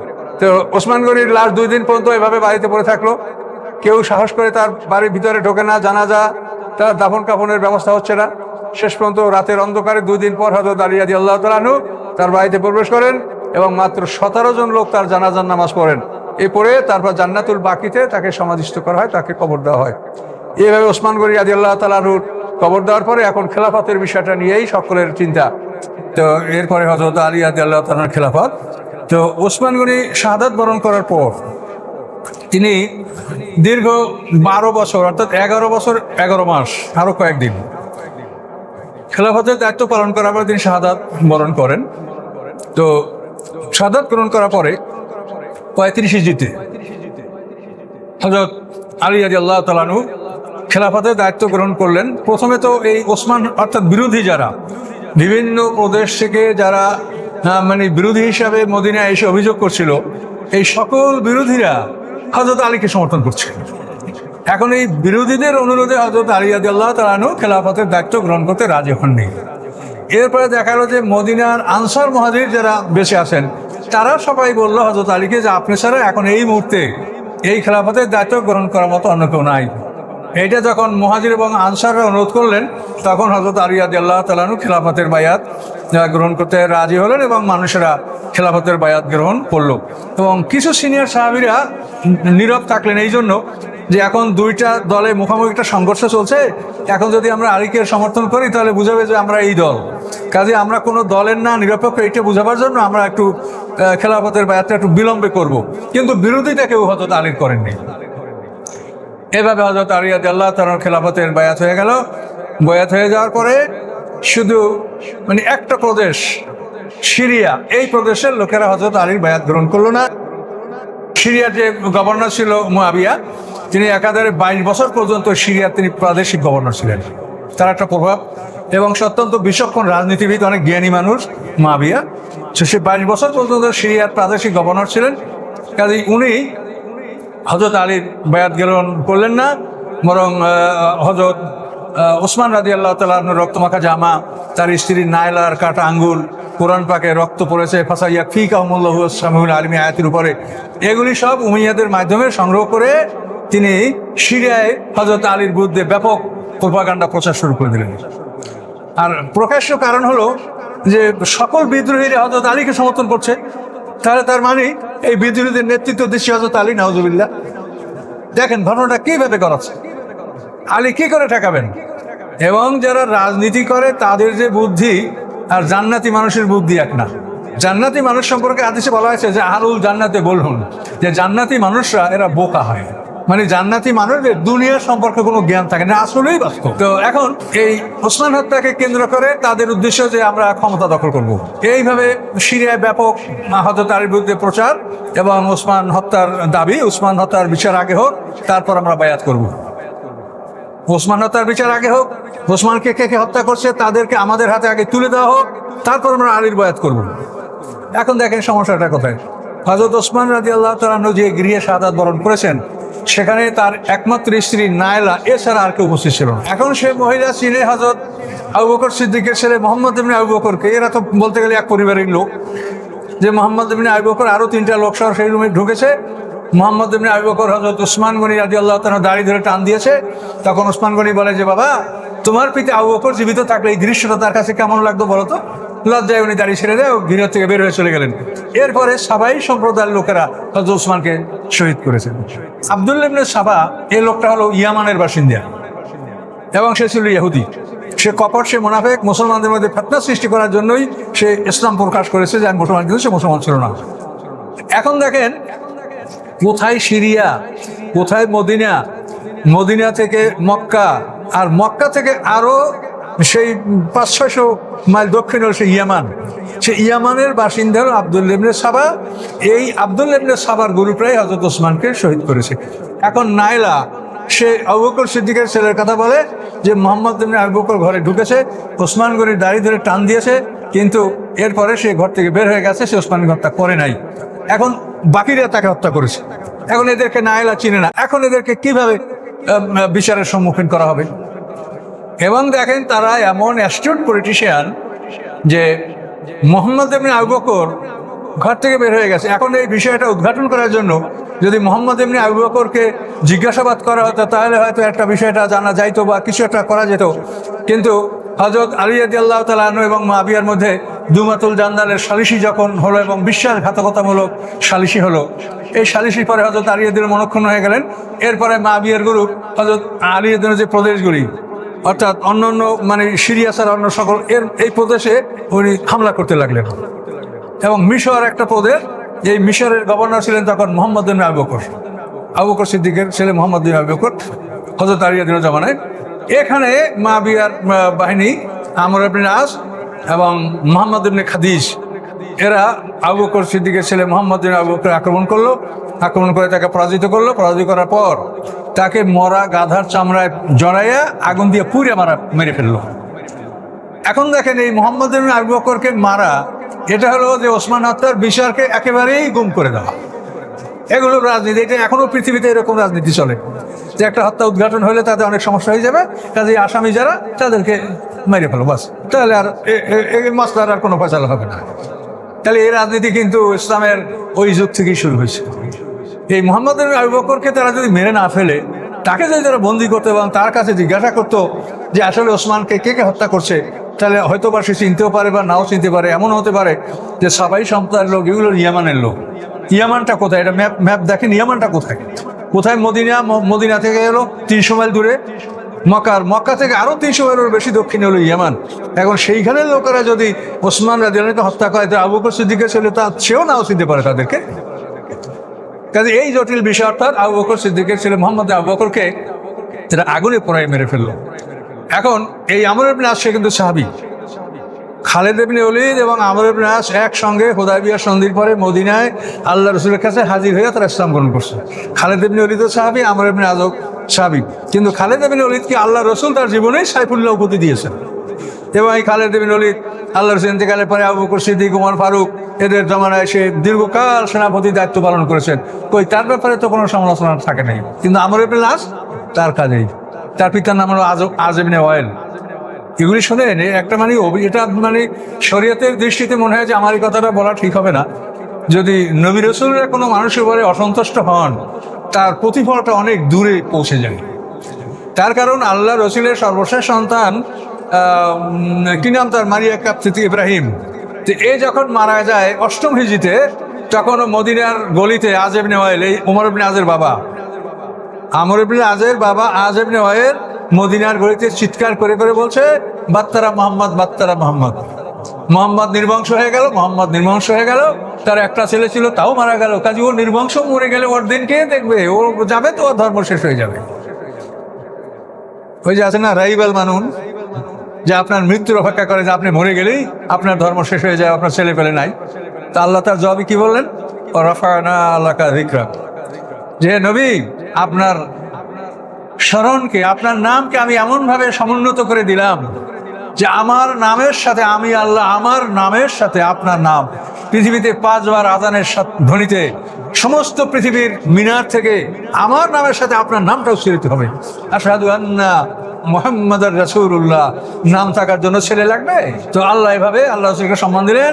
কিন্তু আল্লাহ রাসূল নিশ্চয়ই মনে কষ্ট পেয়েছেন যে আমার একটা ছেলে মারা গেলে মানুষ তার জন্য সমবেদনা প্রকাশ করে, সেখানে সে উল্লাস করে, বাত্তারা মোহাম্মদ। আল্লাহ আয়াত নাযিল করলেন, ইন্না শানিয়াকা হুয়াল আবতার, যে আপনার দুশমন নির্বংশ।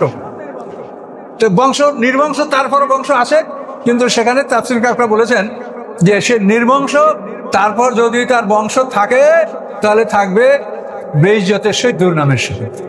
কিন্তু তাই হলো যে আজ ইবনে ওয়াইলের ছেলে আমর ইবনে আস, সে পৃথিবীতে এমন একটা কলঙ্ক নিয়ে সে পৃথিবী থেকে বিদায় হয়েছে যে পৃথিবীর মানুষ তার নাম শুনলে ঘৃণা করে। যে একটা মানুষ প্রকাশ্যে এইভাবে বিশ্বাসঘাতকতা করতে পারে? সালিসির বিশ্বাসঘাতকতা, কত বিশ্বাসঘাতকতা দেখেন। এই হযরত আলী রাদিয়াল্লাহুর সাথে যখন মুআবিয়ার বাহিনীর যুদ্ধ শুরু হয়ে গেল, এই যুদ্ধের মধ্যে হযরত আম্মার রাদিয়াল্লাহু তাআলা আনহু আশারায়ে মুবাশশারার রকম এই হযরত আলীর পক্ষে সামনাসামনি যুদ্ধ করছেন, এবং এই আম্মার সম্পর্কে আল্লাহ রাসূল ঘোষণা করেছেন, ওই আম্মার তাকতুল কাল ফিয়াতুল বাগে, আম্মার আফসোস, তোমাকে বিদ্রোহীরা হত্যা করবে। এই হাদিসটা 27 জন সাহাবীরা বর্ণনা করছে। তার কারণ এই কথাটা আল্লাহ রাসূল এমন একটা সময় বলেছেন যখন মদিনার মসজিদ কেবল প্রথম নির্মাণ করা হচ্ছে, পাথর ভেঙে ভেঙে ওই পাথর আর মাটি দিয়ে এরকম গাইতে গাইতে মদিনার মসজিদের ওয়াল করা হচ্ছে যখন, তখন আম্মার কাজ করতেছিলেন, খুব বেশি বেশি কাজ করতেছিলেন। এই দৃশ্য দেখে আল্লাহ রাসূল তার দিকে তাকায় থাকলেন, তাকাইয়া বললেন যে ওই আম্মার তাকতুল কাল ফিয়াতুল বাগিয়া, আফসোস আম্মা, তোমাকে বিদ্রোহীরা হত্যা করবে। এই জন্য মুআবিয়ার বাহিনীকে সমস্ত ওলামা এবং ফোকা তাদেরকে বিদ্রোহী বলেন, তারা বিদ্রোহী। তো এই আম্মার রাদিয়াল্লাহু তাআলা যখন মুআবিয়ার বাহিনীর মধ্যে ও মুআবিয়ার লোকেরা তাকে হত্যা করলো, তখন এরা এতই উত্তেজিত হয়ে যুদ্ধ করলো যে অল্প সময়ের মধ্যে মুআবিয়ার বাহিনীরা তছনছ করে ফেললো। তখন মুআবিয়ার বাহিনী দেখে যে যুদ্ধ করে আমরা জিততে পারবো না, তখন কিন্তু তারা এমন একটা কৌশল অবলম্বন করে ধোঁকা দিল যে কোরআনের কপিগুলি তারা বল্লমের সাথে বেঁধে বেঁধে পরের দিন তারা মাঠে আসলো।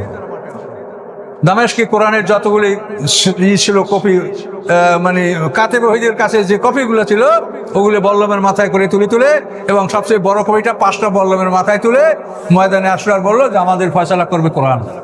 আর কোরআনে এই কথা বলা আছে, ওয়াইন তায়ফাতান মিনাল মুমিনিনা ইকতাতালু ফাসলু বাইনাহুমা ফাইন বাগাত ইহদাহুমা আলা উখরা ফাকাতিলুল্লাতী তাবগী হাত্তা তাফিয়া ইলা আমরিল্লাহ, সূরা হুজুরাতের মধ্যে। যে দুদল মুসলমান যদি আপসে লড়াই করে, তাহলে যারা বিদ্রোহী, তোমরা বিদ্রোহীদের বিরুদ্ধে লড়াই করে তাদেরকে কোরআনের কাছে ফিরিয়ে নিয়ে আসো, যাতে তারা কোরআন ফয়সালা মানে। কিন্তু তারা নিজেরাই পরাজিত হয়ে কোরআনের কপি নিয়ে মাঠে আসলো। কিন্তু হযরত আলী রাদিয়াল্লাহু বলেছিলেন যে এরা ধোঁকাবাজ, এরা মিথ্যাবাদী, এদেরকে মেনো না, যুদ্ধ করে পরাজিত করে দাও। আলীর লোকেরা তা মানল না, যে কোরআন নিয়ে আসে এখন আমরা যুদ্ধ করব, কোরআনের বিরুদ্ধে আমরা যুদ্ধ করব। শেষ পর্যন্ত আলীকে তারা হুমকি দিল যে আপনি যদি আমাদেরকে এখন যুদ্ধ করতে বলে, তা যে পরিণতি ওসমানের হয়েছে আপনার সেই পরিণতি হতে পারে। হযরত আলী বললেন তোমরা যাই সেটাই করো। আলীর কথা তারা শুনলো না। সালিসি বৈঠক হলো, সালিসির বৈঠকে আমর ইবনে আস হলো মুআবিয়ার সালিস, আর হযরত আলী রাদিয়াল্লাহুর পক্ষে আবু মুসা আশআরী সর্বপ্রণের সাহাবী। তো যুদ্ধ শেষ হয়ে যাওয়ার কয়েক মাস পরে সালিসির তারিখ হয়েছে। দুমাতুল জান্দালে উভয় বাহিনীর অন্তত 200 করে 400 লোক জ্ঞানী গুণী মানুষেরা সালিসিতে উপস্থিত। এইখানে বসে আমর ইবনে আস প্রথমেই বলল যে হযরত ওসমান রাদিয়াল্লাহু খুনের দাবিদার হলো মুআবিয়া। 2 নম্বর, মুআবিয়া খেলাফতের উপযুক্ত। আবু মুসা আশআরী যে হযরত আলীর সালিস, তাকে বলল যে আপনি মুআবিয়াকে খলিফা হিসেবে মেনে নেন, তাহলে আপনাকে প্রাদেশিক গভর্নর বানানো হবে। আবু মুসা অবাক হয়ে, তুই কি বলছো? এটা এখানে খেলাফতের দাবির কি কথা আছে? মুআবিয়ার সাথে খেলাফতের বয়াত কেউ করেছে? সে খলিফা হিসেবে তার হাতে কেউ বয়াত গ্রহণ করেছে? শেষ পর্যন্ত তাই না হয় তাহলে কি হবে? তাহলে আমরা 2 জন সালিস, তো আমরা উভয় সালিস, আপনি আলীকে পদচ্যুত করেন, আমি মুআবিয়াকে পদচ্যুত করব। এরপরে খেলাফতের মঞ্চ খালি হবে, জনগণ সাধারণ মানুষেরা মিলে একজনকে খলিফা নির্বাচন করবে। ঠিক আছে, এটা হোক, তাও যা হয় তাই হোক, গন্ডগোল মিটুক। তো ঠিক আছে, এই কথা যদি হয় তা আপনি সিনিয়র, আপনি মুরব্বী, আপনি হযরত আলীর পক্ষ থেকে প্রস্তাব করেন যে আমি আলীকে পদচ্যুত করলাম, এরপরে আমি এবার দাঁড়ায় মুআবিয়াকে পদচ্যুত করব। 2 জন পদচ্যুত হবে, তারপর জনগণ ফয়সালা করবে যে তারা একজন লোক তারা খলিফা নির্বাচন করবে। এখন আবু মুসা আশআরী যখন দাঁড়ায় বললেন যে আমি হযরত আলীকে পদচ্যুত করলাম, এরপরে উনি বসলেন। বসার পরে আমার দাঁড়ায় বলে, আপনারা শুনতে পাইলেন যে হযরত আলীর সালিস তাকে পদচ্যুত করেছে, কাজে আমি এটা গ্রহণ করলাম, এবং তার পরিবর্তে আমি এখন মুআবিয়াকে সমস্ত মুসলিম জাহানের খলিফা ঘোষণা করলাম। পৃথিবীতে এইরকম জঘন্য কথা পৃথিবীতে মানুষ বলেছে আজ পর্যন্ত কেউ? অথচ তারা সাহাবী, অথচ আমর ইবনে সাহাবী খালিদ বিন ওলীদ একদিনে তারা ইসলাম গ্রহণ করছে। এখন আল্লাহ কাকে মাফ করবে, আল্লাহ কাকে জাহান্নামে দিবে, সেটা আমরা জানি না। আমরা আইনে যা আছে তাই বলছি। এবং পৃথিবীর কেউ এই ইতিহাসের বিকল্প কোন ইতিহাস যদি কারো কাছে থাকে, অনেকে এগুলো মনে করেন যে এটা সাহাবীদের সমাজ এই হচ্ছে সেই হচ্ছে। আমরা এটা সারা বছর করি না, মুহররম মাসে মুহররমের কথাটা বলা হয়, আমাদের এগুলো বলতে ভালো লাগে না। কিন্তু একটা ইতিহাস জানবেন আপনারা কি করে যদি ঘটনাগুলি সঠিক না বলা হয়। তাহলে এই ঘটনার বিপরীত কোন ইতিহাস কি কারো কাছে আছে? এই ঘটনা, যখন উনি আমর ইবনে আস এই কথা বললো, তখন আবু মুসা আশআরী রাগ করে চলে আসেন, সালিসি ভঙ্গ হয়ে গেল। সালিসি ভঙ্গ হয়ে গেল, তখন মুআবিয়া সে হলো সিরিয়ার গভর্নর, এবং সে যে অঞ্চল নিয়ে সেটাই থাকলো, আর আলীকে তার সালিস পদচ্যুত করছে। দেখেন তো কিরকম সালিসিটা হলো? এরপরে আবু মুসা আশারী জীবনে আর মানুষের সাথে আর মেলামেশা করেন নাই, যে এই মানুষের জগতে আমি আর একা একা থেকে জীবনটা শেষ করে দিয়েছি। এই তো সালিসি। তাহলে এখন দেখেন যে রাজনীতি কেমন একটা জিনিস, কেমন একটা জঘন্য জিনিস, আর এর পরিণামটা কোথায় গেল? হযরত আলী এবং মুআবিয়ার মধ্যে দুইটা যুদ্ধ হয়েছে, একটা জঙ্গে জামাল, একটা জঙ্গে সিফিন। যে জঙ্গে জামালে 10,000 মুসলমানের প্রাণহানি ঘটেছে। হযরত আলী আর হযরত আয়েশা সিদ্দিকা, তালহা, এদেরকে ওই যে মারওয়ান, দুষ্ট মারওয়ান, যার কথা বলেছিলাম, যাকে আল্লাহর রাসূল পিতা সহ নির্বাসন দিয়েছিল তায়েফে, যে তোরা মদিনায় থাকতে পারবি না, এই মারওয়ান হযরত উসমান গনি তার আত্মীয় হিসেবে হযরত রাসূলকে অনুরোধ করে বলেছেন। তো বলার পরেও আল্লাহ রসুল বিদায় হয়েছেন, আবু বকর সিদ্দিক, ওমর ফারুকের খেলাফত আমলেও এই মারওয়ান তার থেকে মদিনায় আসতে পারে নাই। ওসমান গনি রাদিয়াল্লাহু তাআলা আনহু তাকে তার খেলাফত আমলে মদিনায় এনেছেন, এনে তার সাথে মেয়ে বিয়ে দিয়েছেন, তাকে প্রধানমন্ত্রী করেছেন। এবং এই মারওয়ানের কারণে যেহেতু শুনেছেন যে পিছনে ঘটনা, এই মারওয়ান, আয়েশা সিদ্দিকা, তালহা, জুবায়ের এদেরকে বুঝাইছে যে ওসমান হত্যার ব্যাপারে সম্পূর্ণ দায়ী হলো আলী, এটা আলী করেছে, যেহেতু এই দেখো সব বিদ্রোহীরা আলীর পিছনে স্লোগান দিচ্ছে। এটা স্বাভাবিক বোঝাতে, তাই তো আলীর পিছনেই তো তারা স্লোগান দিচ্ছে। আর আলীর বক্তব্য হলো যে তোমরা আগে খেলাফতের বিষয়টা সম্পন্ন করো, আমার বয়াত ক্লিয়ার করো, তারপর তোমরা দেখবা যে আমি এর বিচার আমি করব। কিন্তু আলীর কথা মানল না। ওসমান গনি যাদেরকে প্রাদেশিক গভর্নর নির্বাচন করেছিলেন, তারা সবাই উমাইয়া বংশের লোক। উমাইয়া বংশটা খুব দূরের না। এই উমাইয়া, এর পিতার নাম হলো আব্দে শামস। এই আব্দে শামস, হাশেম, মুত্তালিব, এরা তিনজন আপন ভাই। আল্লাহ রসুলের পিতা আব্দুল্লাহ, আব্দুল্লাহ পিতা আব্দুল মুত্তালিব, আব্দুল মুত্তালিব পিতা হাশেম, হাশেম, মুত্তালিব, আব্দে শামস, এরা তিন ভাই এক মায়ের পেটের ভাই। এই আব্দে শামসের এক ছেলের নাম হলো উমাইয়া। তো এরা তো একই গোত্রের লোক সব, কিন্তু প্রতিদ্বন্দ্বিতা। এই হাশেম মুত্তালিব দুই ভাই এক দলে, আর আব্দে শামসের ছেলে উমাইয়া আর এক দল। এই উমাইয়ার এ হলো হাশেমিয়ার মুত্তালিবি।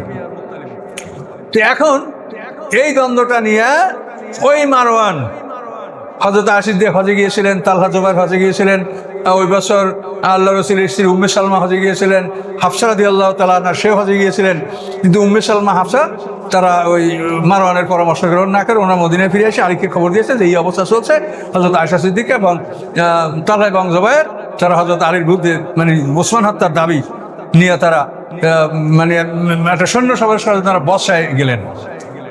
আলী এদের সংবাদ পেয়ে সেখানে গেলেন, যাওয়ার পর তাদের সাথে আলাপ করলেন, বুঝালেন, তারা রাজি হয়ে গেল। এবং আলী রাদিয়াল্লাহু তাআলা আনহু জুবায়ের বেস্টের রকম তাকে একটা কথা স্মরণ করাই দিলেন, জুবায়ের মনে করে দেখো তো যে তুমি আর আমি একদিন দুজনে কাঁধে হাত দিয়া, একে অপরের কাঁধে হাত দিয়ে হাঁটতেছিলাম, তখন হযরত রাসূল সাল্লাল্লাহু আলাইহি ওয়াসাল্লাম আমার দুজনকে ডাকলেন, ডেকে তোমাকে, এ জুবায়ের তোমরা দুজনে গলায় হাত দিয়ে হাঁটছো, এ জুবায়ের তুমি কি আলীকে ভালোবাসো? ইয়া রাসূলুল্লাহ, আমি আলীকে ভালোবাসি। মনে রেখো তুমি একদিন ভুলবশত আলীর বিরুদ্ধে লড়াই করবে। আলী বললেন যে আল্লাহ তোমাকে বলছে মনে পড়ে? তখন হ্যাঁ মনে পড়ছে, আল্লাহ তোমাকে বলেছে, আমি ভুল। এই জুবায়ের দিন তখন ওই যুদ্ধের দল ত্যাগ করে হযরত আলী রাদিয়াল্লাহু এদিকে চলে আসতেছিলেন। আসার পরে হযরত আলী রাদিয়াল্লাহু দলেরই একটা লোকে তাকে হত্যা করলো। আর তালহা রাদিয়াল্লাহু তাআলা সেও যখন ওই দল থেকে ফিরে আসবেন, বুঝতে পারলেন সত্য, তখন মারওয়ান তীর মেরে তাকে হত্যা করলো। তারপরে হযরত আলী এবং আয়েশা রাদিয়াল্লাহু মধ্যে শান্তি চুক্তি হলো। তারা নিশ্চিত হলেন যে আলী খেলাফতের ব্যাপারটা ঠিক হলে ইনি বিচারটা করবেন। এভাবে তারা পৃথক থাকলো, রাত যাপন করতে লাগলো। তখন এই আব্দুল্লাহ ইবনে সাবাই সম্প্রদায় ইহুদি, এরা রাতের অন্ধকারে চিন্তা করলো যে আপোষ মীমাংসা হয়ে যায় তাহলে আমরা বিপদে পড়ে যাবো। আলী যদি সঠিকভাবে খেলাফতে বসতে পারে তাহলে আমাদের বিচার আলী করবে, কাজেই যেন গন্ডগোল যেন চলতেই থাকে। তখন এই সাবাই সম্প্রদায়ের লোকগুলা রাতের অন্ধকারে অর্ধেক ঢুকলো হযরত আয়েশা সিদ্দিকার এই বাহিনীর মধ্যে, অর্ধেক ঢুকলো আলীর বাহিনীর মধ্যে। ঢুকে তারা দুই দলে, এক দলে আর এক দলে তীর মারতে লাগলো। এখন আয়েশা সিদ্দিকা এবং তার লোকেরা বলে যে আহা, আলী কি বললো দিনের বেলায় যে আর যুদ্ধ হবে না, এখন আলীর লোকেরা আমাদেরকে মারছে। আবার আলীর লোকের বেলা আহা, মা আয়েশা সিদ্দিকা, তালহা, জুবায়ের তারা বললো যে যুদ্ধ করবে না, তারা আমাদেরকে মারছে, কি ব্যাপার? এইভাবে যুদ্ধ বেঁধে গেল। কিন্তু এই বিষয়টা যে সাবাই সম্প্রদায় করে, যেটা বহু পরে এটা পাওয়া গেছে, সাথে সাথে এটা কেউ বুঝতে পারে না। এইভাবে তারা এই সাবাই সম্প্রদায় যাতে আলী সঠিকভাবে খেলাফতের দায়িত্ব পালন করতে না পারে, সে যেন সুস্থ হতে না পারে, গণ্ডগোল চলতে থাকে, এইভাবে দুই দলের সংঘর্ষ হলো। শেষ পর্যন্ত 10,000 মুসলমানের প্রাণ গেল। এবং এখানে হযরত আলী রাদিয়াল্লাহু ভেস্টের রকম, আলী রাদিয়াল্লাহু খলিফা হওয়ার সাথে সাথে ওসমান গনি যাদেরকে প্রাদেশিক গভর্নর নির্বাচন করছিল সবাইকে বরখাস্ত করে উনি অর্ডার দিলেন যে তোমরা সব বরখাস্ত, তোমরা এই গভর্নররা গন্ডগোল করার কারণে ওসমান হত্যা হয়েছে, ওসমান শহীদ হয়েছে। সবাই হযরত আলীর এই অর্ডার মানলো, মুআবিয়া একা এটা মানল না, সে পদচ্যুত হলো না, সে বল থাকলো, বরং আলীর বিরুদ্ধে সে যুদ্ধের জন্য প্রস্তুতি নিল। এখন এই বিষয়টা কোরআনের আলোকে কি, কোরআন কি বলে? কোরআন বলছে আতিউল্লাহ ওয়া আতিউর রাসূল ওয়া উলিল আমরি মিনকুম, তোমরা আল্লাহর আনুগত্য করো, তার রাসূলের আনুগত্য করো, এবং যে আদেশের মালিক তোমাদের মধ্যে হতে, যে আদেশের মালিক তোমরা তার আনুগত্য করো। কাজী উলিল আমর হযরত আলী রাদিয়াল্লাহু, তিনি ন্যায়সঙ্গত খলিফা, কাজী তার আদেশ মুআবিয়া মানে নেই, না মেনে সে প্রাদেশিক গভর্নরিতে সিরিয়া সে রাজকীয় ক্ষমতায়, রাষ্ট্রীয় ক্ষমতা সে বহাল থেকেছে এবং হযরত আলীর বিরুদ্ধে সে যুদ্ধের জন্য প্রস্তুতি নিয়েছে। এগুলো হলো কোরআনের কথা। এখানে আমরা আমাদের কেউ অনাত্মীয় না, সবাই তো আপনজন। মুআবিয়াকে হযরত রাসূলের আপন শালা, এই মুআবিয়ার আপন বোন উম্মে হাবিবা রাসূলের স্ত্রী, তাহলে এরা কি কেউ দূরের মানুষ? এবং রাসূলের স্ত্রী হওয়াটা কি মনে করেন? গাজিয়ায় বনি মুস্তালাকে বহু লোক বন্দী হলো মুসলমানদের হাতে। সেই বন্দীদের মধ্যে হযরত জুয়াইরিয়া রাদিয়াল্লাহু তাআলা হারেসের কন্যা, এই মহিলাকে আল্লাহ রাসূল আজাদ করে তাকে বিয়ে করলেন। যখন বিয়ে করলেন, মুসলমানরা দেখে যে আমাদের হাতে যারা বন্দী, ওই জুয়াইরিয়া হলো নেতার মেয়ে, এ তার আত্মীয় স্বজন। এইটা দেখা সমস্ত মুসলমানরা তাদের হাতে বন্দী ছিল তাকে সব মুক্ত করে দিল, যে আল্লাহ রসুলের আত্মীয় এরা আমাদের কাছে বন্দী থাকবে, এটা কি সম্ভব? কাজে আল্লাহ রসুল যখন এই পরিবারে এই গোত্রের নেতার কন্যা বিয়ে করছে, কাজে এখন এদেরকে আর আমরা বন্দী হিসেবে রাখতে পারবো না, সব মানুষগুলো মুক্ত করে দিলেন। এখন রাসূলের এক একটা বিবাহের পিছনে যে কি কি হিকমত আছে, এটা তো বিরাট চিন্তার বিষয় আছে, বোঝার বিষয় আছে। আল্লাহ রসুল আবু সুফিয়ানের কন্যাকে বিয়ে করেছে, এটা বিরাট ব্যাপার, যার ফলে আবু সুফিয়ান মানসিকভাবে দুর্বল হয়ে গেছে, যে আমার কন্যাকে এত শত্রুতা করার পরেও সে আমার কন্যাকে বিয়ে করেছে, সে কত ভালো মানুষ। আসাল্লাহু আইয়াজালা বাইনাকুম ওয়া বাইনাল্লাযিনা আদাইতুম মিনহুম মুওয়াদ্দা, কোরআন পাকেলা বলেন যে তোমাদের মধ্যে যাদের মধ্যে শত্রুতা আছে, অচিরেই আল্লাহ তাআলা তাদের মধ্যে, তোমাদের মধ্যে বন্ধুত্ব সৃষ্টি করে দিতে পারেন। সেই বন্ধুত্বের সূত্র হলো আবু সুফিয়ানের কন্যাকে আল্লাহ রসুল বিয়ে করেছে। এই উম্মে হাবিবার আপন ভাই হলো মুআবিয়া, মুআবিয়ার আরেক ভাই হলো ইয়াজিদ। এরা দুজন সক্ষম লোক ছিল। ইয়াজিদও প্রাদেশিক গভর্নর ছিল। এরা সবাই সক্ষম, এদের বহু জ্ঞান বুদ্ধি আছে, এরা বংশীয় লোক, কুরাইশ বংশের লোক সবাই, কিন্তু রাজনৈতিক কারণে ক্ষমতার লোভে তারা এমন কাজ করেছে যে পৃথিবীতে চাইতে জঘন্য কোনো ইতিহাস নাই। এগুলি আলোচনা, আমি এই জন্য বলি এগুলাকে আপনারা কখনো ইসলামের ইতিহাস বলবেন না, এটা বলেন মুসলমানদের ইতিহাস, এটা ইসলামের ইতিহাস নয়। এরকম জঘন্য কাজ মানুষ ক্ষমতার জন্য করে। তো এইভাবে সিফিনের যুদ্ধে মুআবিয়ার গ্রুপের 45,000 লোক শহীদ হয়েছে, আর হযরত আলী রাদিয়াল্লাহু গ্রুপের 25,000 লোক শহীদ হয়েছে। 45 আর 25 70,000, আর আগে জামালে 10, এই 80,000 মুসলমান এই নিজেদের গৃহযুদ্ধে 80,000 মুসলমানদের প্রাণ গেল। ক্ষমতার লোক, ক্ষমতা দখল করতে হবে। এভাবে শেষ পর্যন্ত এই যুদ্ধ যখন অমীমাংসিতভাবে, মানে সালিসি যখন ভেঙে গেল, সালিসি এমন অবস্থাটা ভাঙলো যে আলীকে পদচ্যুত করছে তার সালিস, কি কেমন কথাটা। আর মুআবিয়াকে খলিফা ডিক্লেয়ার দিয়েছে। কেমন জঘন্য কথার উপরে সালিসিটা ভেঙে গেল। ভেঙে যাওয়ার পরে এদিকে আবার আলী রাদিয়াল্লাহুর ভিতরে যারা ছিল তাদের মধ্যে একদল খারিজি সৃষ্টি হলো। তারা অত্যন্ত খারাপ আকীদা তাদের। তারা কোনো এক দলে বলে যে আলী আল্লাহ, কোনো এক দল বলে আল্লাহ ছাড়া কাউকে সালিসি মানা হারাম। কাজে মানুষকে যারা সালিস মেনেছে তারা ভুল কাজ করছে, গুনাহ কবিরা করছে, এদেরকে হত্যা করা দরকার। শেষ পর্যন্ত তাদের সিদ্ধান্ত যে আলীও অপরাধী, মুআবিয়াও অপরাধী, আমর ইবনে আস সেও অপরাধী, 3 জনকে আমরা খুন করব। 3 জনকে খুন করার জন্য 3 জন পদক্ষেপ নিয়েছে। হযরত আলীকে আব্দুল ইবনে বালজাম সে খুন করতে সক্ষম হয়েছে, অপর 2 জন নিজেরা নিহত হয়েছে। যেহেতু তারা হলো রাজনৈতিক নেতা, তাদের পাহারাদার বডিগার্ড সব আছে। হযরত আলী রাদিয়াল্লাহু তাআলা এগুলা কিছু ছিল না। এভাবে হযরত আলী রাদিয়াল্লাহু তাআলা শাহাদাত বরণ করলেন। তিনি শাহাদাত বরণ করার পরে মুসলিম জাহান এখন মুআবিয়ার দখলে। হযরত আলী রাদিয়াল্লাহু শাহাদাত বরণ করার পর ইরাকের লোকেরা ইমাম হাসান, মানে হোসেনের বড় ভাই, আলীর বড় ছেলে ইমাম হাসানের হাতে বয়াত গ্রহণ করেছিলেন। ইরাকের লোকেরা বয়াত গ্রহণ করার পরে মুআবিয়া দেখে যে এটা তো আর একটা ভয়ানক অবস্থা। তখন মুআবিয়া ইমাম হাসানের বিরুদ্ধে 60,000 সৈন্য নিয়ে নিজে যুদ্ধ করার জন্য ইরাকের দিকে অগ্রসর করেন। এই ঘটনার পর ইমাম হাসান চিন্তা করেন যে আমার পিতার সাথে মুআবিয়ার এত বিশাল যুদ্ধ হয়েছে, প্রায় লক্ষের কাছাকাছি মুসলমান শাহাদাত বরণ করেছে, কাজে এই যুদ্ধ করে আমি আর কোনো কুল কেনারা করতে পারবো না। তখন ইমাম হাসান মুআবিয়ার সাথে কয়েকটা শর্তে সন্ধি করলেন এবং সন্ধির মাধ্যমে এই খেলাফতের ক্ষমতা মুআবিয়াকে দিয়ে দেয় যে খেলাফতটা আপনারই থাকুক। কিন্তু তিনি বললেন যে আমি ইমাম হোসাইন আমার ছোট ভাইকে বঞ্চিত করার পক্ষে আমি নই, তার ব্যাপারটা সে যা ফয়সালা করে তাই হবে, কিন্তু আমি খেলাফত থেকে নিজে আমি পিছিয়ে উঠে আসলাম এবং দায়িত্ব আপনাকে দিলাম। এইভাবে ইমাম হাসানের জীবন চলতেছিল। ইতিমধ্যেই মুআবিয়ার ক্ষমতা গ্রহণ করার ৭ম বছরে ইমাম হাসানকে শহীদ করার ষড়যন্ত্র করে ইমাম হাসানের একটি স্ত্রী ছিল জাদা। এই জাদার সাথে ইয়াজিদ গোপনে ষড়যন্ত্র করে এবং তাকে আশ্বাস দেয় যে তুমি যদি ইমাম হাসানকে হত্যা করতে পারো, বিষ প্রয়োগে হত্যা করতে পারো, আমি তোমাকে বিয়ে করব এবং তোমাকে ১,০০,০০০ দিরহাম আমি উপহার দেব। তখন এই জাহাদা ইমাম হাসানকে বিষ দিল। সেই বিষের অ্যাকশনে ৪০ দিন পর্যন্ত সে বেঁচে ছিলেন। ৪০ দিন পরে ইমাম হাসান শাহাদাত বরণ করলেন। এরপরে মুআবিয়ার আর কোনো কন্ট্রোল নেই, আর কোনো বাধা নাই। তিনি দীর্ঘ ১৯ বছর পর্যন্ত সমস্ত মুসলিম জাহানের শাসন ক্ষমতা সে গ্রহণ করলো এবং সে শাসন করে গেল। তো এইভাবেই তার শাসন আমল পার হলো। এখন এই শাসন আমলের মধ্যে ইয়াজিদের খেলাফত, এটা হলো একটা বিরাট একটা জঘন্যতম কাজ। ইয়াজিদের খেলাফতটা কিভাবে হলো? এর ১ নম্বর প্রস্তাবক হলো মুগিরা। তো ইসলামের যে ৩ জন খুব দক্ষ রাজনীতিবিদ, তার একজন হলো মুগিরা, একজন হচ্ছে জিয়াদ ইবনে সুমাইয়া, আর একজন হচ্ছে মুআবিয়া। এই 3টা লোক এক দলে। তো এখন এই মুগিরা যখন ইসলাম গ্রহণ করছে, তার ইতিহাস হলো সে মুশরিক ছিল। তখন তার গোত্রীয় এক দলের সাথে সে কোথাও ব্যবসায় গেছিল।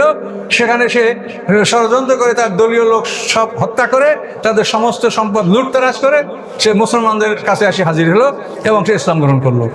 এখন একটা লোক যত অপরাধ করে, সে ইসলাম গ্রহণ করবে, সে কলমা পড়বে, তাকে কেউ বাধা দিতে পারে? আল্লাহ রাসূল বলেন তুমি ইসলাম গ্রহণ করবে, এক্ষেত্রে আমার কোনো আপত্তি নাই, কিন্তু তুমি যে কাজ করে এসেছো এর কোনো দায় দায়িত্ব আমি নেব না। মুগিরা এভাবে শেষে মুসলমান হলো এবং মুসলমান পরে আল্লাহ রাসূল যতদিন জীবিত ছিলেন বা অন্যান্য আবু বকর সিদ্দিক, ওমর ফারুক, ওসমান গনি, কোনো সময় এসে তার থেকে কোনো খারাপ কিছু অবস্থা পাওয়া যায়নি। কিন্তু মুআবিয়ার সময় এই ঘটনা ঘটলো। কোনো ক্ষেত্রে মুআবিয়া মুগিরের উপর অসন্তুষ্ট হওয়ার পরে এখন মুগিরা চিন্তা করে যে মুআবিয়াকে আমি কি করে খুশি করব। তখন এই মুগিরা করলো কি, ইয়াজিদের কাছে গেল, যা বলে ইয়াজিদ তুমি কিছু বোঝো? তোমার বাবা এই খেলাফতের জন্য আলীর সাথে যুদ্ধ করে প্রায় ১,০০,০০০ মানুষের জীবন গেল। তো তোমার বাবা মরে যাওয়ার পরে এই খেলাফত নিয়ে আবার কত মানুষের জীবন যাবে? তা সেটা তুমি তোমার বাবাকে বলো সে জীবিত থাকতে তোমার পক্ষে সমস্ত মুসলমানদের পক্ষ থেকে খেলাফতের বাইয়াত নিয়ে নে, যে রাষ্ট্রীয় ক্ষমতা তোমার, এর বাইয়াত নিয়ে নে। তুমি তোমার বাবাকে বলো যে এই কাজটা সে করুক। ইয়াজিদ দেখলো যে বিরাট লাভজনক ব্যাপার।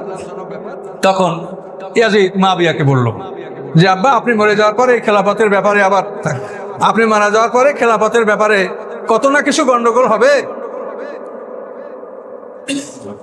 চাচ্ছে আপনি জীবিত থাকতে আমার পক্ষে সকল জনগণ থেকে খেলাফতের বায়াত নিয়ে নেন। মুআবিয়া বলে যে এই বেটা, তোর মাথায় এই বুদ্ধি কোত্থেকে আসলো? এই বুদ্ধির মালিক কি তুই?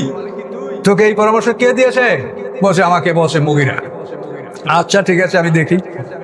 মুআবিয়া মুগিরাকে ডাকলো, দেখবারে তুমি কি ইয়াজিদকে কথা বলেছো? হ্যাঁ হুজুর বলেছি। কেমন করে বললা? এটা কি করে সম্ভব? আপনি যদি বলেন তাহলে আমি আছি, জিয়াদ ইবনে সুমাইয়া আছে, আমর ইবনে আজ আছে, এদেরকে নিয়ে আমি এই কাজটা করে দিতে পারবো যদি আপনি অনুমতি দেন। তো মুআবিয়া বলেছে আচ্ছা কিভাবে করবা একটু দেখি, তোমরা দেখাও আমাকে কিভাবে করবা। তখন এই মুগিরা প্রাদেশিক গভর্নরদের কাছে গেল, যা বললো যে তোমরা অন্তত ২০-৩০ জন লোক এভাবে অর্থ করে দিয়ে তাদেরকে রাজি করবা। তারা কেন্দ্রে গিয়া তারা মুআবিয়াকে এই কথা বলবে যে আপনি মরার পরে খেলাফত নিয়ে আবার মারামারি কাটাকাটি হতে পারে, কাজে আপনি জীবিত থাকতে খেলাফতের ব্যাপারটা এটা আপনি সম্পন্ন করে যান, ইয়াজিদের পক্ষে আপনি জনসাধারণ থেকে বায়াত নিয়ে যান, আপনার মরার পর এটা নিয়ে আর গন্ডগোল হবে না। এভাবে বিভিন্ন প্রদেশ থেকে ২০-৩০ জন লোক করে করে যখন মুআবিয়ার কাছে যাবে, তখন মুআবিয়া বলবে হ্যাঁ সবাই যখন এটা বলে তখন এটা করা যেতে পারে। কিভাবে শখে কেসে দেখেন। এখন ওই বিভিন্ন প্রদেশ থেকে লোক আসতেছে, আইসে মুআবিয়াকে অনুরোধ করছে যে আপনি মরার পরে খেলাফত নিয়ে কত গন্ডগোল না হবে, কাজে আপনি খেলাফতের ব্যাপারটা ফয়সালা করে যান। এখন মুআবিয়া ঠিক আছে, তোমরা যদি বলো তাহলে ঠিক আছে, আমি অনুমতি দিলাম, তোমরা তোমাদের প্রদেশের জনসাধারণ থেকে ইয়াজিদের পক্ষে বায়াত নিয়ে নাও যে মুআবিয়ার মৃত্যুর পরে তার ছেলে ইয়াজিদ সিংহাসনের মালিক হবে। এখন ওই প্রাদেশিক গভর্নররা তাদের প্রদেশের লোকজন থেকে বায়াত নিতে লাগলো। তো মুআবিয়া ওদের একজনকে জিজ্ঞাসা করে, এই শোনো, তোমরা যে আমার কাছে আসলা, তোমরা কত টাকার বিনিময়ে তোমাদের ইমান বিক্রি করেছো একটু বলো তো। তাহলে আমাদের এক একজনকে 200 দিরহাম দিছি। তো মাবিয়া বলেন, খুব অল্প টাকায় ইমান বিক্রি করলা তোমরা? তাহলে এরা কি না বোঝে বলেন? তাহলে কোনটা না বোঝে তাই দেখেন। এভাবে এখন সমস্ত প্রদেশ থেকে এজিদের বয়াত প্রাদেশিক গভর্নরাই নিয়ে নিল, শুধু থাকলো হেজাজ, মক্কা, মদিনা। এখানের লোকেরা কোনোভাবেই এজিদের বয়াত গ্রহণ করতে রাজি না। মক্কা মদিনায় তখন 4 জন নেতা আসেন বেশে, ইমাম হোসেন, আব্দুল ইবনে জুবায়ের, আব্দুর রহমান ইবনে আবু বকর, আব্দুল্লাহ ইবনে ওমর, এই 4 জন সাহাবী, অত্যন্ত প্রসিদ্ধ সাহাবী, তারা বেশি আছেন। লোকেরা বলে যে এই মদিনার যে গভর্নর ছিল, মাবিয়ার সময় মদিনার গভর্নর ছিল ওলীদ ইবনে উকবা। ওলীদ ইবনে উকবাকে মাবিয়া বললো, কিন্তু সে বহু চেষ্টা করে। লোকেরা বলে যে হবে না, এই শহরে এই অঞ্চলে 4 জন নেতা আছে, তারা যদি এজিদের বায়াত গ্রহণ করে তা আমরা করব। কিন্তু এই 4 নেতা তো কোনোভাবেই তো রাজি না যে এজিদের বায়াত কেমন করে হতে পারে। কোনোভাবেই যখন হচ্ছে না, তখন মাবিয়া কোনো একদিন 1000 সুসজ্জিত সৈন্য নিয়ে মদিনার কাছে আসলেন। আসার পরে খবর দিলেন এই 4 নেতাকে যে মুসলমানদের শাসক, মুসলমানদের আমির, আমিরে মুআবিয়া আসে, আপনাদেরকে সালাম জানিয়েছে, আপনারা তার সাথে দেখা করেন। আর উপায় আছে, 4 নেতা মাবিয়ার সাথে দেখা করলো। দেখা করার পরে ওই 1000 সৈন্য পরিবেষ্টিত, তারা বসলেন। বসার পরে তারা এখন মাবিয়া তাদেরকে বলছে যে আপনারা সম্মানিত ব্যক্তি, আপনাদের জন্য ইয়াজিদের বায়াত বিলম্বিত হচ্ছে, আপনারা বায়াত করলে সাধারণ লোক বায়াত করবে। তখন ওনারা বললেন যে এই ব্যাপারে আমাদের পক্ষ থেকে আমাদের সবচেয়ে যে কনিষ্ঠ আব্দুল ইবনে জুবায়ের, আবু বকর সিদ্দিকের মেয়ে আসমা বিনতে আবু বকরের ছেলে আব্দুল ইবনে জুবায়ের, তো এটার ব্যাপারে উনি জবাব দিবেন। এখন আব্দুল ইবনে ওমর মাবিয়াকে বললেন যে আল্লাহর রসুল যা করেছেন আপনি তা করতে পারেন। যে আল্লাহ রসুল ইন্তেকাল করছেন, খেলাফতের ব্যাপারে কোনো কথা তিনি বলেন নাই, কাজে আপনি ইন্তেকাল করেন, খেলাফতের ব্যাপারে আপনি কিছু বলবেন না, ওটা যা হওয়ার তা হবে, স্বাভাবিকভাবে মুসলমানরা করে নেবে।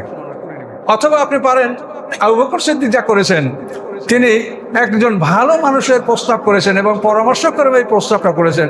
তিনি উমর ফারুকের কথা প্রস্তাব করেছেন। এভাবে আপনি পরামর্শক্রমে একজন ভালো মানুষ, যারা সিনিয়র সাহাবী হবেন, কুরাইশ বংশের লোক হবেন, এরকম একজন সিনিয়র লোককে আপনি প্রস্তাব করে যেতে পারেন। এটা হলো আবু বকর সিদ্দিকের। তা যদি না করেন, তা 3 নম্বর উমর ফারুক যা করেছেন, 6 সদস্য বিশিষ্ট একটা কমিটি করে গেছেন। সেই 6 সদস্য খেলাফতের ব্যাপারে সিদ্ধান্ত গ্রহণ করেছে। কাজে আপনি 6 সদস্য বিশিষ্ট একটা কমিটি করে যেতে পারেন, আপনার ইন্তেকালের পরে তারা খেলাফতের ব্যাপারে সিদ্ধান্ত গ্রহণ করবে। এই কথা বলার পরে মাবিয়া তলোয়ার উঠে বলে যে আর একটা কথা বললেও একেবারে গর্দান দেহ থেকে পৃথক হয়ে যাবে, কোনো কথা বলবেন না, ওঠেন আমার সাথে। এখন ওই 1000 সৈন্য পরিবেশ চায় উঠলেন, এদেরকে নিয়ে ওইভাবে মাবিয়া মদিনার মসজিদে ঢুকে গেল। ঢুকে মেম্বারে বসলো, 4 জন ওই নেতা তার সামনে, 1000 সৈন্য পরিবেষ্টিত তার চতুর্দিকে। মদিনার মসজিদে সব লোকজনে ভরে গেল, আমিরুল মুমিনিন আসছে। এখন উনি মদিনার মসজিদের মেম্বারে বসে পড়েন। আপনারা দেখতে পাচ্ছেন যে আমার সামনে এই 4 নেতা, এদের জন্য আপনারা এতদিন অপেক্ষা করছেন, কাজে এরা এজিদের বয়াত গ্রহণ করছে। এখন আপনারা আর কোনো আপনার দিতে নাই, আপনারা এজিদের বয়াত গ্রহণ করতে পারেন। এখন মুসলমানরা মনে করছে যে ওই 4 নেতা যদি বয়াত করে থাকে, তা আমাদের কি, আমরা করছি, এজিদের বয়াত হয়ে গেল মক্কা মদিনায়। এরপর সাধারণ লোকরা জিজ্ঞাসা করে যে আপনারা তো একদিন বললেন বয়াত করবেন, এখন কিরকম করলেন? যে আমরা বয়াত করিনি, আমাদেরকে বলছে যে কথা বললেই গর্দান শেষ, আমরা চুপ করে বসে আছি, আমরা তার বয়াত করিনি। এভাবে এজিদের বয়াত সম্পন্ন হলো। দেখেন এগুলা কিরকম ইতিহাস, এগুলো বলতে আমাদের কষ্ট লাগে যে আল্লাহ রসুলের মেম্বারে বসা এইভাবে মিথ্যা কথা বলা, এটা কি ব্যাপার সেটা বলেন। আর আল্লাহ রসুল, আল্লাহর কোরআন কি বলেছে? মিথ্যা কথা বলা এবং শিরক একই পর্যায়ের গুনাহ। ফাইজতানিবু রিজসা মিনাল আওসানি ওয়াজতানিবু কাওলা জুর। আল্লাহ রসুল মদিনার মসজিদে খুতবা দেওয়ার সময় বলেছেন যে মিথ্যা বলা মূর্তি পূজার সমকক্ষ, মানে শিরকের সমপর্যায়ের গুনাহ। এবং এই আয়াতটা তেলাওয়াত করলেন। আল্লাহ বলছেন ফাইজতানিবু রিজসা মিনাল আওসানি ওয়াজতানিবু কাওলা জুর। মূর্তির অপবিত্র থেকে তোমরা আত্মরক্ষা করো এবং মিথ্যা কথা থেকে তোমরা আত্মরক্ষা করো। তো মিথ্যা কথা শিরক পর্যায়ের গুনাহ। এভাবে বয়াত হয়ে গেল। বয়াত হয়ে যাওয়ার পরে এরপরে তো সময় আসলো, মানে 60 হিজরিতে 19 বছর দায়িত্ব পালন করার পরে মাবিয়ার ইন্তেকাল হলো, মাবিয়া মারা গেল।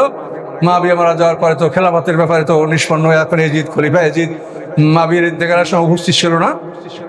তারপরে সে আসছে, তাকে কবর দেওয়ার পরে কবর উপরে সে জানাজা পড়েছে পরে।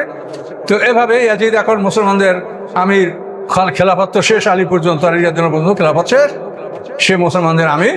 এখন আমির হওয়ার পরে মোটামুটি অবস্থা অন্যান্য দেশে যা, 2টা জায়গায় সমস্যা। এক হলো কুফাবাসী, তারা মনে করলো যে ইমাম হোসাইন পৃথিবীতে বেঁচে থাকতে আমরা ইয়াজিদের বয়াত করেছি, এটা আমাদের ভুল হয়েছে, কাজে ইমাম হোসাইনকে ডেকে তার বয়াত আমরা করবো এবং ইয়াজিদের বয়াত আমরা ভঙ্গ করবো, ইয়াজিদের বয়াত আমাদের এটা অন্যায়। এটা কুফাবাসীরা এটা মনে করলো। আর মক্কা মদিনার লোকরা তো সম্পূর্ণ বিদ্রোহী হয়ে গেল যে আমরা ইয়াজিদের বয়াত আমরা করবো না। তো এই যখন অবস্থা হলো যে কুফাবাসীরা, তখন কুফার গভর্নর ছিল নোমান ইবনে বশির আনসারী, তিনি একজন মানে আনসারের পুত্র। নোমান ইবনে বশির আনসারী উনি ছিলেন কুফার গভর্নর। তো উনি নম্র মানুষ, কুফার লোকেরা অন্তত 150 দাওয়াতি চিঠি ইমাম হোসেনকে দিলেন যে আপনার হাতে আমরা বয়াত গ্রহণ করছি, আপনি আসেন, আপনাকে আমরা খলিফ হিসাবে গ্রহণ করব, আমরা ইয়াজিদের বয়াত ভঙ্গ করছি। কুফাবাসী এরকম চিঠি ইমাম হোসেনকে দিল, 150 চিঠি। আর ওদিকে মদিনায় ইয়াজিদের পক্ষ থেকে পিরাপিরি চলছে যে তারা যেন আমার বায়াতকারীর ব্যাপারে, সে সময় মদিনার গভর্নর ছিল ওসমান বিন মোহাম্মদ, মদিনার গভর্নর, তাকে ইয়াজিদ বলল যে তুমি তাদের থেকে আমার বয়াত নাও, কিন্তু বয়াত নিচ্ছে না। যখন এই বয়াত চাপ সৃষ্টি করাচ্ছে, তখন মদিনা থেকে হযরত ইমাম হোসেন, আব্দুল্লাহ ইবনে জুবায়ের আর আব্দুর রহমান ইবনে আবু বকর এবং আব্দুল্লাহ ইবনে ওমর, আব্দুল্লাহ ইবনে আব্বাস, এই সমস্ত প্রমুখ সাহাবীরা তারা মদিনা ত্যাগ করে তারা মক্কার দিক চলে গেলেন যে আমাদের উপরে এটা নিয়ে প্রেশার হচ্ছে, তো আমরা এখানে থাকবো না। তো ইমাম হোসেনের কাছে এই কুফা থেকে এই চিঠিগুলো আসতে লাগলো।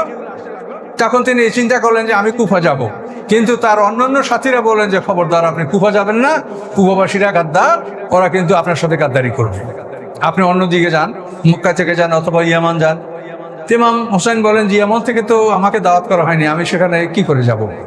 তো ওনারা বলেন যে আপনি কখনোই মানে আব্দুল্লাহ ইবনে জুবায়ের এবং আব্দুল্লাহ ইবনে আব্বাস রাদিয়াল্লাহু প্রমুখ যে জ্ঞানী সাহাবীরা ছিলেন, তারা ইমাম হোসেনকে বারণ করলেন, কিন্তু ইমাম হোসেন তাদের এই কথা শুনলেন না এবং তিনি কুফার অবস্থা সঠিকভাবে অবগত হওয়ার জন্য তিনি তার চাচাতো ভাই মুসলিম বিন আকিল একে কুফায় পাঠিয়ে দিলেন যে তুমি যাই দেখো যে কি অবস্থা। মুসলিম বিন আকিল কুফায় গেলেন, যাওয়ার পর দেখে যে কুফার লোকেরা ইমাম হোসেনের পক্ষে। তিনি 20,000 লোক থেকে বায়াত গ্রহণ করলেন ইমাম হোসাইনের পক্ষে, যে তারা ইমাম হোসেনকে খলিফা হিসেবে গ্রহণ করবে। এবং এইভাবে যখন কাজ হতে লাগলো, তখন ইয়াজিদ ঘাবড়ে গেল যে কি করা যায়। তখন ইয়াজিদ তার পিতার উজির, মাবিয়ার উজির ছিল সারজুন নিসাই, খ্রিস্টান। মাবিয়ার সে উজির ছিল, পরামর্শদাতা ছিল। এই খ্রিস্টান সারজুন নিসাই তাকে ইয়াজিদ ডাকলো, ডাইকিয়া বললো যে আমি এখন এই অবস্থায় কি করতে পারবো। তখন এই সারজুন নিসাই ইয়াজিদকে পরামর্শ দিল যে কুফার গভর্নর যে নোমান ইবনে বশির আনসারী, সে হলো একজন সাহাবী, কাজে আপনি তাকে গভর্নরি থেকে পদচ্যুত করেন। পদচ্যুত করে সেখানে আব্দুল ইবনে জিয়াদ, 58 হিজরিতে মারা গেছে, তার ছেলে উবাইদুল্লাহ ইবনে জিয়াদকে বসরার গভর্নর করা হয়েছে। তো ওই সাধু হিসেবে বললে যে উবাইদুল্লাহ ইবনে জিয়াদকে আপনি বসরার গভর্নর করেছেন, কুফার গভর্নরও উবাইদুল্লাহ ইবনে জিয়াদকে দেন। এবং উবাইদুল্লাহ ইবনে জিয়াদকে বলেন সে কুফায় গিয়া এই মুসলিম বিন আকিল যে ইমাম হোসেনের পক্ষ থেকে আসে তাকে গ্রেপ্তার করে হত্যা করুক। তো এইভাবে সারজুন নিসাই পরামর্শ দেওয়ার পরে সে উবাইদুল্লাহ ইবনে জিয়াদ সে কুফার গভর্নর হলো এবং ইমাম হোসেন কুফার দিকে রওনা আসতেছেন, কিন্তু হোসেনের আগেই উবাইদুল্লাহ ইবনে জিয়াদ কুফায় আসলো। এসে ওই ইমাম হোসেনের যে চাচাতো ভাই মুসলিম বিন আকিল তাকে বন্দি করে তাকে কতল করে দিল। এবং তার তলোয়ারের ভয়তে সবাই এখন উল্টে গেল, এখন সবাই ওই উবাইদুল্লাহ ইবনে জিয়াদের পক্ষে, ইমাম হোসেনের পক্ষে কেউ নাই। ইমাম হোসেন অগ্রসর হচ্ছেন কুফার দিকে। সালাবা নামে জায়গায় এসে জানতে পারলেন যে তার ভাই মুসলিম বিন আকিলকে হত্যা করা হয়েছে। তখন ইমাম হোসেন কি করবেন চিন্তা করতে লাগলেন। তিনি মনে ভাবলেন যে আমি ফিরে যাই, তাহলে আর কুফায় যাওয়া দরকার নাই। কিন্তু মুসলিম বিন আকিলের ভাই ব্রাদার সন্তান যারা ছিল, তারা এমনভাবে ফিরাফিরি করলো যে আমার আব্বাকে যেখানে হত্যা করা হয়েছে আমরা সেখানেই মরবো, আমরা ফিরবো না। তখন ইমাম হোসেন যেতে বাধ্য হলেন। এরপরে ইমাম হোসেন আর এক চাচাতো ভাই আব্দুল্লাহ ইবনে জাফর, সে ইমাম হোসেনকে ফিরিয়ে নেওয়ার জন্য আসছিলেন। ইমাম হোসেন কারো কথা শুনলেন না। তিনি বললেন যে আমি নানাজানকে স্বপ্নে দেখেছি, নানাজান আমাকে একটা কাজ করতে বলেছে। কি বলেছে আমি তা মৃত্যু আগ পর্যন্ত আমি কাউকে বলবো না, কাজে আমি ফিরবো না, আমি ওখানেই যাবো। এদিকে মুসলিম বিন আকিলকে হত্যা করা হলো এবং উবাইদুল্লাহ ইবনে জিয়াদ সে খোর তমিমি নামক একজন সেনাপতির অধীনে 2000 সৈন্য নিয়ে পাঠাই দিল যে তুমি ইমাম হোসেনকে খুঁজতে থাকো যে কোন পথে সে কুফার দিকে অগ্রসর হয়। তো জিলজুশান নামে জায়গায় এই হোর তমিমি ইমাম হোসেনের সাথে সাক্ষাৎ লাভ করলেন এবং ইমাম হোসেনকে বাধা দিলেন। তখন ইমাম হোসেন বলেন যে তোমরা দাওয়াত দিয়েছো, তোমরা আমাকে আসতে বলেছো, কাজে তোমরা যদি পছন্দ করো তো আমাকে ফিরে যেতে দাও, যে না আপনাকে ওবায়দুল্লাহ ইবনে জিয়াদের হাতে সুপর্দ করতে হবে, তার আগে আপনাকে আমরা ফেরত দেওয়া বা আপনার ব্যাপারে কোনো সিদ্ধান্ত আমরা নিতে পারবো না। তখন বলতে গেলে নজরবন্দি হিসাবে ইমাম হোসেনকে নিয়ে অগ্রসর হলো কুবার দিকে, এবং ওবায়দুল্লাহ ইবনে জিয়াদ বলল হরতমিকে যে এমন জায়গায় তাকে নিয়ে উপস্থিত করো যেখানে পানির অভাব। তখন ফোরাত নদীর কেনারায় এই যে কারবালা ময়দান, করবালা মুসিবত এবং দুঃখ দুর্দশার মাঠ, এখানে ইমাম হোসেনকে নিয়ে যাওয়া হলো। এভাবে ইমাম হোসেনকে কারবালা প্রান্তরে অবস্থান করতে তারা বাধ্য করলো হরতমি। তো ইমাম হোসেন মুহররমের 1 তারিখে তিনি কারবালায় তিনি উপনীত হন, এবং সেখানে তাকে থামিয়ে দেওয়া হয়। থামিয়ে দেওয়ার পরে পানি বন্ধ করে দেওয়া হয়। ইমাম হোসেনের সঙ্গী সাথীরা জোর করে ফোরাত নদী থেকে পানি আনেন। এরপরে তারা এখানেই অবস্থান করেন। এরপরে ওবায়দুল্লাহ ইবনে জিয়াদ, আমর ইবনে সাদ তার অধীনে 6000 সৈন্য নিয়ে ইমাম হোসেনের বিরুদ্ধে কারবালায় পাঠালো মুহররমের 7 তারিখ। তো আমর ইবনে সাদ, এর বাবা হলো সাদ ইবনে আবি ওয়াক্কাস, বেহেশতের রোকন। তার বাবা বেহেশতের রোকন সাদ ইবনে আবি ওয়াক্কাস। উহুদের যুদ্ধের দিন আল্লাহ রসুল নিজের তীরগুলি ধনুকে সব তার সামনে ফেলে দিয়ে বসে যে যুদ্ধ করো। সেই সাদ ইবনে আবি ওয়াক্কাসের ছেলে